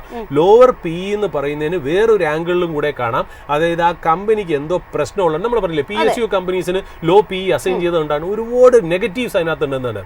അപ്പോൾ PE ലോ എന്ന് പറഞ്ഞു കഴിഞ്ഞാൽ അത് എന്തുകൊണ്ടാണ് ലോ ആയിട്ട് കിടക്കുന്നത് എന്നുള്ളത് നമ്മളൊന്ന് കണ്ടുപിടിക്കണം. അവിടെയൊക്കെയാണ് ഈ ഫണ്ടമെന്റൽ റിസർച്ച് വരുന്നത്. ചിലപ്പോൾ ഗ്രോത്ത് ഓപ്പർച്യൂണിറ്റി ഇല്ലാത്തതുകൊണ്ടായിരിക്കാം, അതായത് ഇവരിൽ നിന്ന് നമുക്കൊന്നും പ്രതീക്ഷിക്കാനില്ല എന്നുള്ളൊരു കൺസിഡറേഷൻ ആയിരിക്കാം. ഒരു എക്സാമ്പിളും കൂടെ ഞാൻ പറഞ്ഞൊന്ന് ഇപ്പോൾ ക്ലോസ് ചെയ്യുക എന്നുള്ളതാണ്. അതായത് നമ്മൾ ഈ സത്യം പൊട്ടിപ്പോയല്ലോ, ആ സത്യം പൊട്ടിപ്പോയപ്പോൾ സത്യത്തിൽ നിന്ന് പൈസ രാമലിംഗ രാജു എൻ്റെ ചെയർമാൻ പൈസ എടുത്തിട്ട് മകൻ്റെ കമ്പനിയായുള്ള മേത്താസ്, അതായത് സത്യം തിരിച്ചിടുന്ന പേരാണ് മേത്താസ്. മേത്താസ് എന്ന് പറഞ്ഞാൽ കൺസ്ട്രക്ഷൻ ആൻഡ് റിയൽ എസ്റ്റേറ്റ് കമ്പനിയിലേക്ക് സത്യത്തിൻ്റെ പൈസ എടുത്ത് അങ്ങോട്ടേക്ക് മറിച്ചു എന്നുള്ള കാര്യത്തിലാണ് സത്യം ഫിയാസ്കോ അല്ലെങ്കിൽ സത്യം സാഗ അല്ലെങ്കിൽ സത്യം സ്കാം എന്ന് നമ്മൾ പറയുന്നത്. മനസ്സിലായില്ല? അത് സംഭവിക്കുന്നതിന് മുമ്പേ തന്നെ ഈ ഇന്ത്യയിലെ ടോപ്പ് IT കമ്പനീസ് ഉണ്ടല്ലോ, അതിൽ ഈ വിപ്രോ, ഇൻഫോസിസ്, TCS ഒക്കെ ഒരു ഹയർ PE, അതായത് 24, 25, 28 PE ട്രേഡ് ചെയ്യുമ്പോൾ സത്യം എന്നും ചീപ്പായിട്ടായിരുന്നു ട്രേഡ് ചെയ്തത്. അപ്പോൾ പല ബ്രോക്കറേജ് റിപ്പോർട്ട്സും വന്നു വെച്ചാൽ സത്യം ഇതേപോലെ നല്ല കമ്പനി തന്നെയാണ്, സത്യം ഇതേപോലെ PE റേറ്റ് ചെയ്ത് TCSനെയും വിപ്രോനെയും ഇൻഫോസിസിനെ പോലെ ആവുന്ന കൊല്ലങ്ങളായിട്ട് നമ്മൾ പറഞ്ഞിട്ട് പോലും സത്യം അങ്ങനെ മൂവ് ചെയ്തിട്ടില്ലായിരുന്നു എന്നുള്ള. ഇത് പൊട്ടിയപ്പോഴാണ് നമ്മൾ മനസ്സിലായത് മാർക്കറ്റിന് എന്തോ കാര്യങ്ങൾ സത്യത്തിനെ കുറിച്ചുള്ള നെഗറ്റീവ് അറിയായിരുന്നു. മാർക്കറ്റ് ഇവന് പ്രീമിയം കൊടുത്തിരുന്നില്ല, മറ്റുള്ളവർക്ക് കൊടുത്തിരുന്ന ഒരു വില മാർക്കറ്റ് സത്യത്തിന് കൊടുത്തില്ല എന്നുള്ളത് ഒരു വാസ്തവം തന്നെയാണ്. അപ്പോൾ PE പല ആംഗിളിൽ വേണം കാണാൻ. You shouldn't see PE in isolation. PE ഒരുപാട് കാര്യങ്ങളുടെ ഫാക്ടേഴ്സ് ആയിട്ട് വേണം കണക്കാക്കാൻ. സ്ട്രോങ് മാനേജ്മെന്റ് ഒക്കെ ആണെങ്കിൽ, അല്ലെങ്കിൽ മൾട്ടിനാഷണൽ കമ്പനി ഒക്കെ ആണെങ്കിൽ ചിലപ്പോൾ ഹൈ PE നമ്മൾ അസൈൻ ചെയ്യും. ലോ ഡെപ്റ്റ്, അത് ഡെപ്റ്റേ ഇല്ലാത്ത കമ്പനിക്ക് ഹൈ PE ചെയ്യും. നമുക്ക് കോമ്പറ്റീറ്റർ ഇല്ലാത്ത ബിസിനസ് ആണെങ്കിൽ നമ്മൾ ഹൈ PE കൊടുക്കും. ഇങ്ങനെയൊക്കെ വരും. ബട്ട് ആ PE സസ്റ്റെയിൻ ചെയ്ത് നിൽക്കുക എന്നുള്ളതാണ് കമ്പനിയുടെ എഫിഷ്യൻസി. ഇല്ലെന്നുണ്ടെങ്കിൽ PE റീറേറ്റിംഗ് വിൽ ഹാപ്പൻ. അപ്പോൾ never buy a stock which is undergoing a PE rewriting. Go for stocks which does a PE. Never buy a stock which is having a PE derating. Go and buy stocks which is in for a PE rewriting എന്നുള്ളത് പറഞ്ഞു വയ്ക്കുക. Yes, ഇനി ഏതായാലും നമുക്ക് മാർക്കറ്റിൻ്റെ ഒരു live അപ്ഡേറ്റിലേക്ക് പോകേണ്ടതുണ്ട്. അതിനായിട്ട് റിസർച്ച് ഡെസ്കിൽ നിന്ന് സഫ്വാൻ ജോയിൻ ചെയ്യും. Good morning Safwan. Good morning Jasmine. Yes, ഇന്നൊരു എക്സ്പയറി ഡേ ആണ്. മാർക്കറ്റിൽ നിലവിൽ 0.5% കൂടുതൽ ഒരു നേട്ടം കാണുന്നുണ്ട്. 132 പോയിന്റുകളുടെ ഒരു മുന്നേറ്റത്തിൽ 24,700 എന്നുള്ള ഒരു ലെവൽ സസ്റ്റെയിൻ ചെയ്യാനായിട്ട് നിഫ്റ്റിക്ക് സാധിക്കുന്നുണ്ട്. ഇന്ന് നിഫ്റ്റി ബാങ്ക് അതോടൊപ്പം തന്നെ നിഫ്റ്റിയും ഒക്കെ തന്നെ ഏത് ഡയറക്ഷൻ സ്വീകരിക്കാനുള്ള ഒരു ചാൻസസ് ആണ് കൂടുതൽ? ടെക്നിക്കലി മറ്റ് എന്ത് പ്രധാനപ്പെട്ട അപ്ഡേറ്റ്സ് ഒക്കെയാണ് നൽകാനുള്ളത്?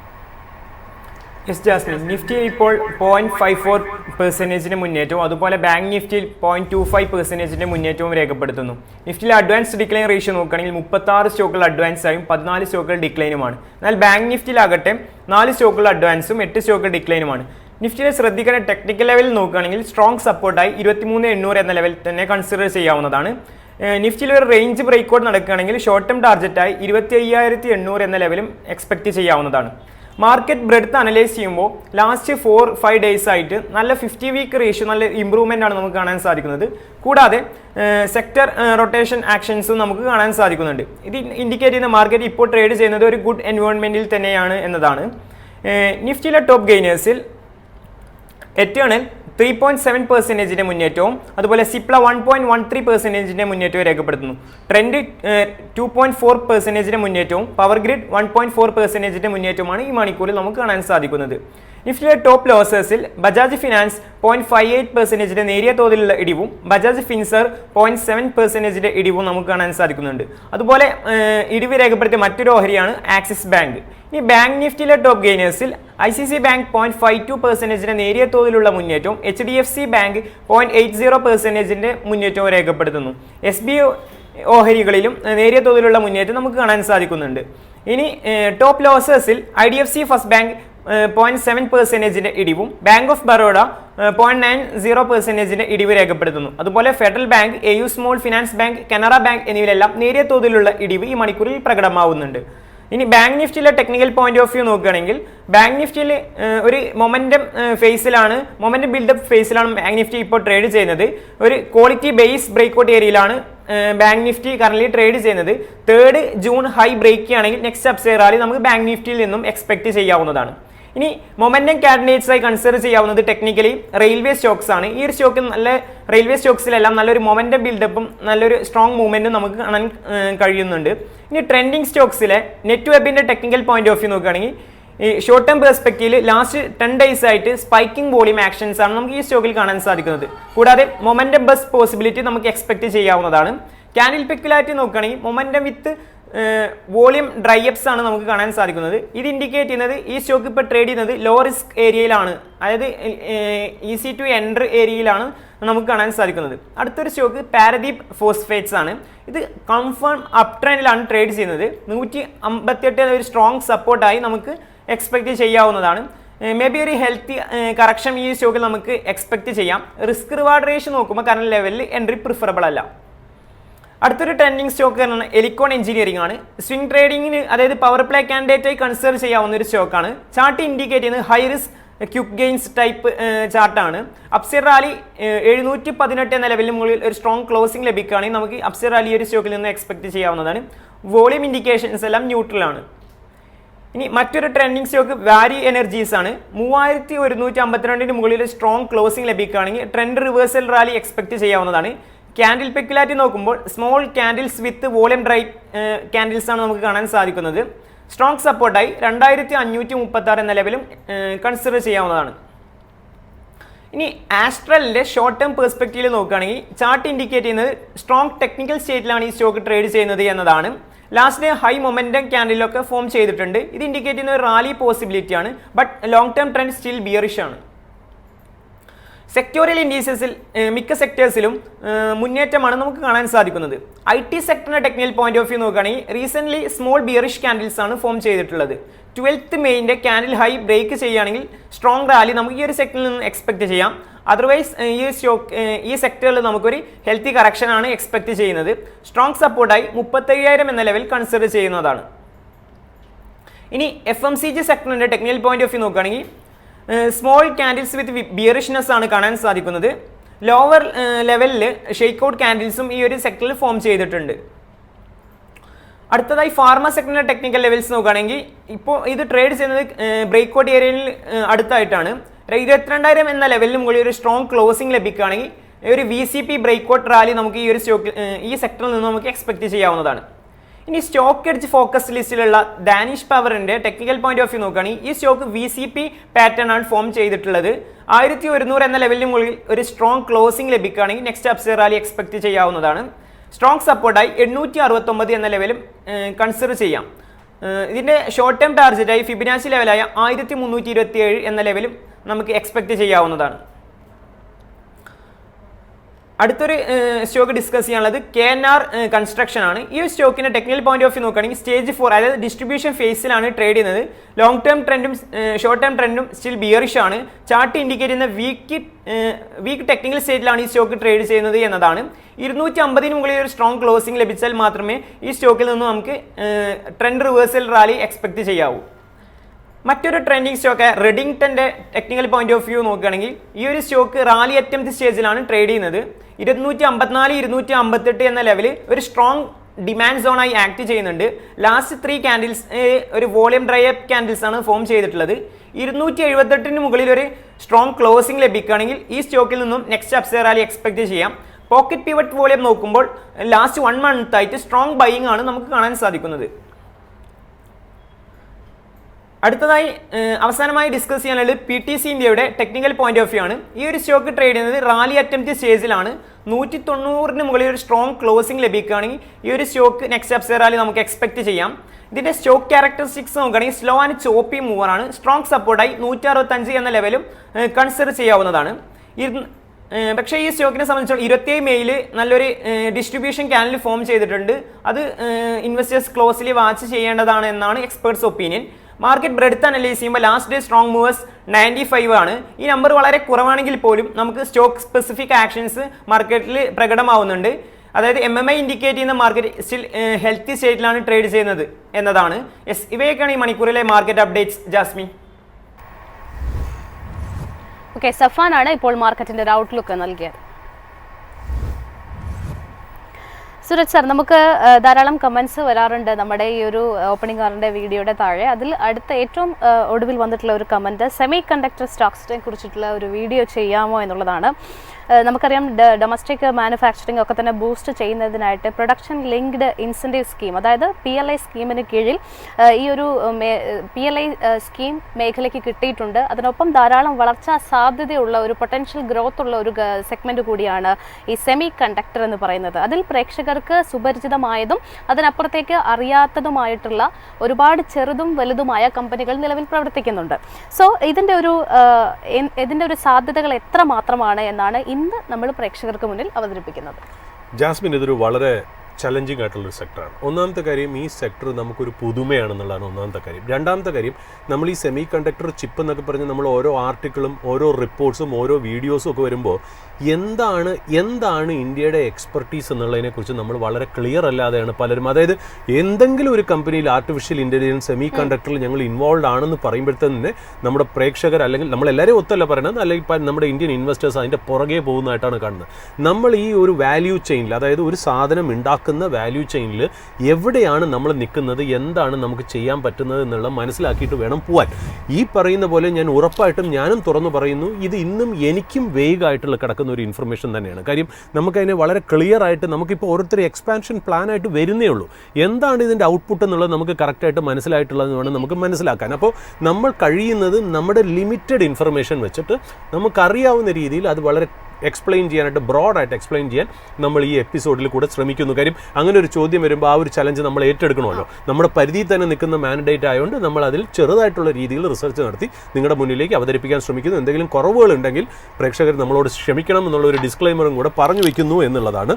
ഇതിനകത്ത് എന്താണെന്ന് വെച്ചാൽ ഈ സെമി കണ്ടക്ടറിനെ നമ്മൾ ന്യൂ ഓയിൽ, അതായത് ഓയിൽ പോലെ തന്നെ വലുതാവാൻ പറ്റുന്ന വലിയൊരു, അതായത് നമ്മൾ പറഞ്ഞു ഡേറ്റയും സെമി കണ്ടക്ടറും ഒക്കെ, നമ്മൾ ഈ കോവിഡ് വന്നപ്പോഴാണ് ഈ സെമി കണ്ടക്ടറിൻ്റെയും ചിപ്പിൻ്റെയൊക്കെ വില നമ്മൾ മനസ്സിലായത്. അതായത് പല ഇലക്ട്രോണിക് പ്രോഡക്ട്സും, അതായത് നിങ്ങൾ കാണുന്ന എന്ത് സാധനം, നിങ്ങൾ കാണുന്ന സ്മാർട്ട് ഫോൺ ആയാലും ശരി, TV ആയാലും ശരി, എന്ത് ഡിജിറ്റൽ പ്രോഡക്റ്റ് ആണെങ്കിലും ശരി, ക്ലൗഡ് കമ്പ്യൂട്ടിംഗ് ആയാലും ശരി, ഇലക്ട്രിക് വെഹിക്കിൾസ് ആണെങ്കിലും ശരി, ലാപ്ടോപ്പ് ആണെങ്കിലും ശരി, ഇപ്പോൾ ഡിഫൻസ് മെറ്റീരിയൽസ് ആണെങ്കിലും ശരി, 5G ഇൻഫ്രാ ആണെങ്കിലും ശരി, മെഡിക്കൽ ഡിവൈസസ് ആണെങ്കിലും ശരി, ഈ സെമി കണ്ടക്ടർ ഇല്ലാതെ ഒരു വസ്തുവും മുന്നോട്ട് പോകില്ല എന്നുള്ളതാണ്. അപ്പോൾ സെമി കണ്ടക്ടറിന് ഒരു ഷോർട്ടേജ് വന്നു കഴിഞ്ഞാൽ, ഗ്ലോബൽ സപ്ലൈ ചെയിനിന് സെമി കണ്ടക്ടർ ഒരു ഷോർട്ടേജ് വന്നു കഴിഞ്ഞാൽ പല എക്കണോമിക്കും മുന്നോട്ട് പോകാൻ പറ്റില്ല. കാര്യം ഇപ്പോഴത്തെ ന്യൂ ഏജ് എക്കണോമിയിൽ സെമി കണ്ടക്ടർ എന്ന് പറഞ്ഞാൽ ഭയങ്കര ഇമ്പോർട്ടൻ്റ്. ഇപ്പോൾ പഴയ രീതിയിലുള്ള സിമെൻറ്റ്, കല്ല്, മണ്ണ്, അല്ലെങ്കിൽ ഈ പറഞ്ഞ പോലെ അയൺ, കോപ്പർ, സ്റ്റീൽ മാത്രമാണെങ്കിൽ നമുക്ക് സെമി കണ്ടക്ടറിനൊന്നും ആവശ്യമില്ല. ബട്ട് എക്കണോമി അവിടെ നിന്ന് മാറി, ഇൻഫ്രാസ്ട്രക്ചർ എന്ന് പറയുന്നത് ഫിസിക്കൽ ഇൻഫ്രാസ്ട്രക്ചറിൽ നിന്ന് മാറി ഡിജിറ്റൽ ഇൻഫ്രാസ്ട്രക്ചറായി മാറി.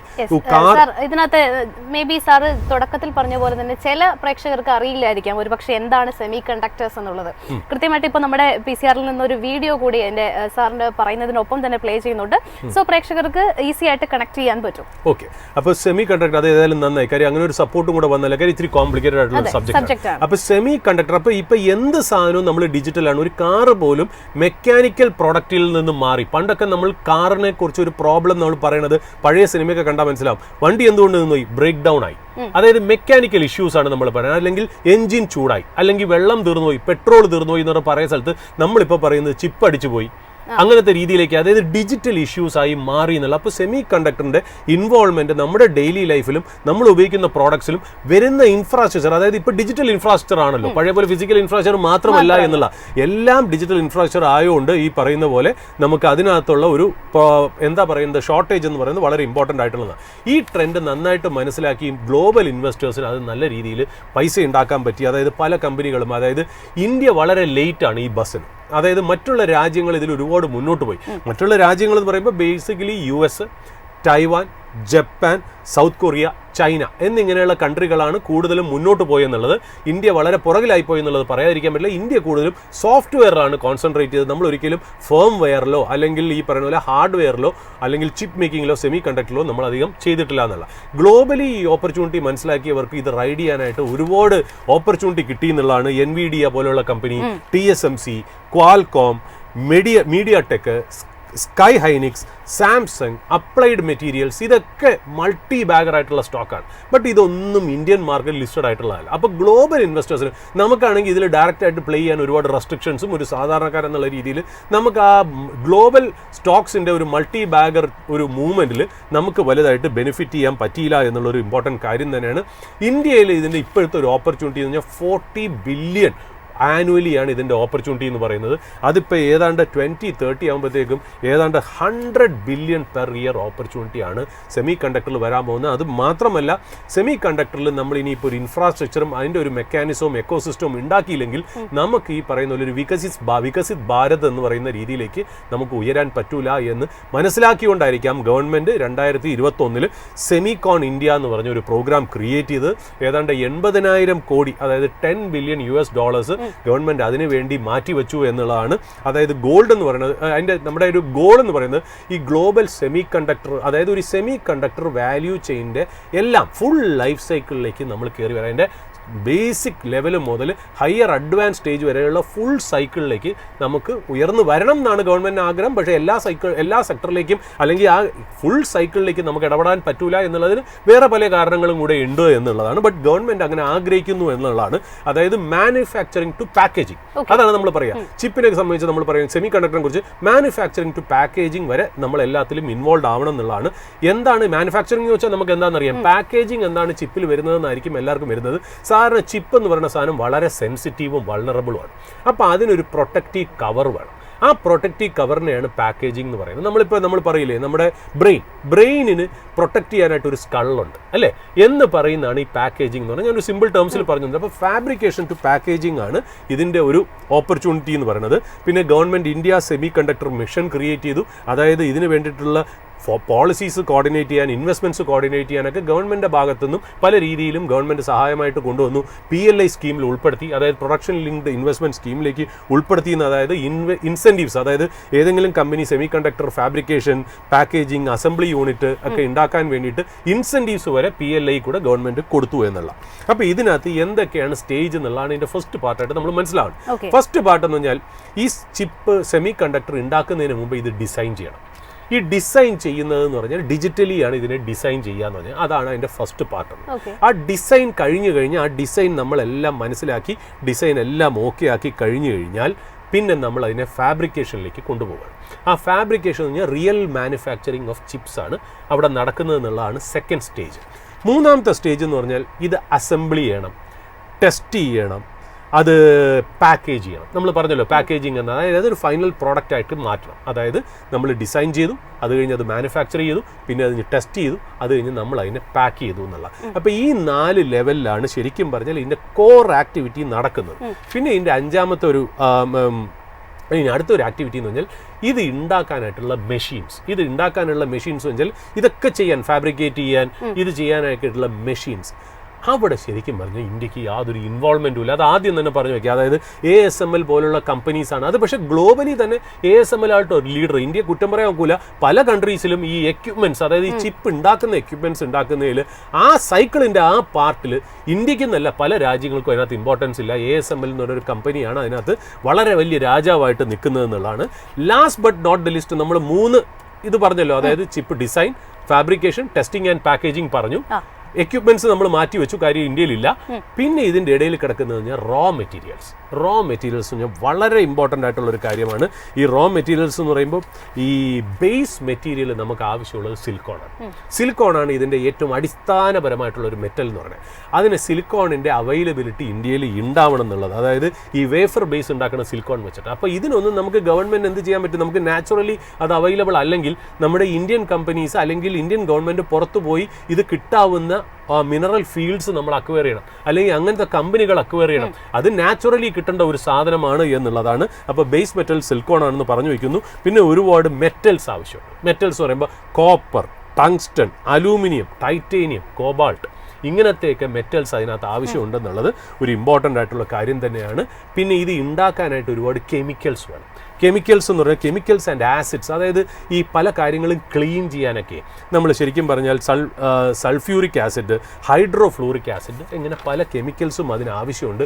അത് മാത്രമല്ല ഇതൊക്കെ ഗ്യാസ് ചേമ്പറിലൊക്കെ ചെയ്യുമ്പോൾ ഗ്യാസ് നമ്മൾ കൊടുത്തുകൊണ്ടിരിക്കണം. അപ്പോൾ ഒരുപാട് ഗ്യാസിൻ്റെ ആവശ്യവും അതിനകത്തുണ്ട്. അതായത് നൈട്രജൻ, ഹൈഡ്രജൻ, ഓക്സിജൻ, ആർഗോൺ എന്നിങ്ങനെയുള്ള ഗ്യാസസും അതിനകത്ത് ആവശ്യമുണ്ട് ഈ റോ മെറ്റീരിയൽസിൽ. പിന്നെ റെയർ മിനറൽസ് നമ്മൾ പലപ്പോഴായിട്ട് നമ്മുടെ ഇതിൽ പറഞ്ഞു, അതായത് റെയർത്ത് ആയിട്ടുള്ള മിനറൽസ് ഇതിന് വളരെ ആവശ്യമുണ്ട്. അതായത് ആ മിനറൽസും എലമെൻസും കോമ്പൗണ്ട്സും ആണ് ചൈന 90% ഹോൾഡ് ചെയ്യുന്നു. അവർ റെസ്ട്രിക്ഷൻ ചെയ്യുന്നു എന്ന് നമ്മൾ പറഞ്ഞല്ലോ. അതിൽ ഗാലിയം, ജെർമേനിയം, ആർസനിക് ഇതേപോലുള്ള സാധനങ്ങൾ വളരെ ഇമ്പോർട്ടൻ്റ് ആയിട്ടുള്ള റോ മെറ്റീരിയലാണ്. അപ്പോൾ critical minerals is also very important raw material.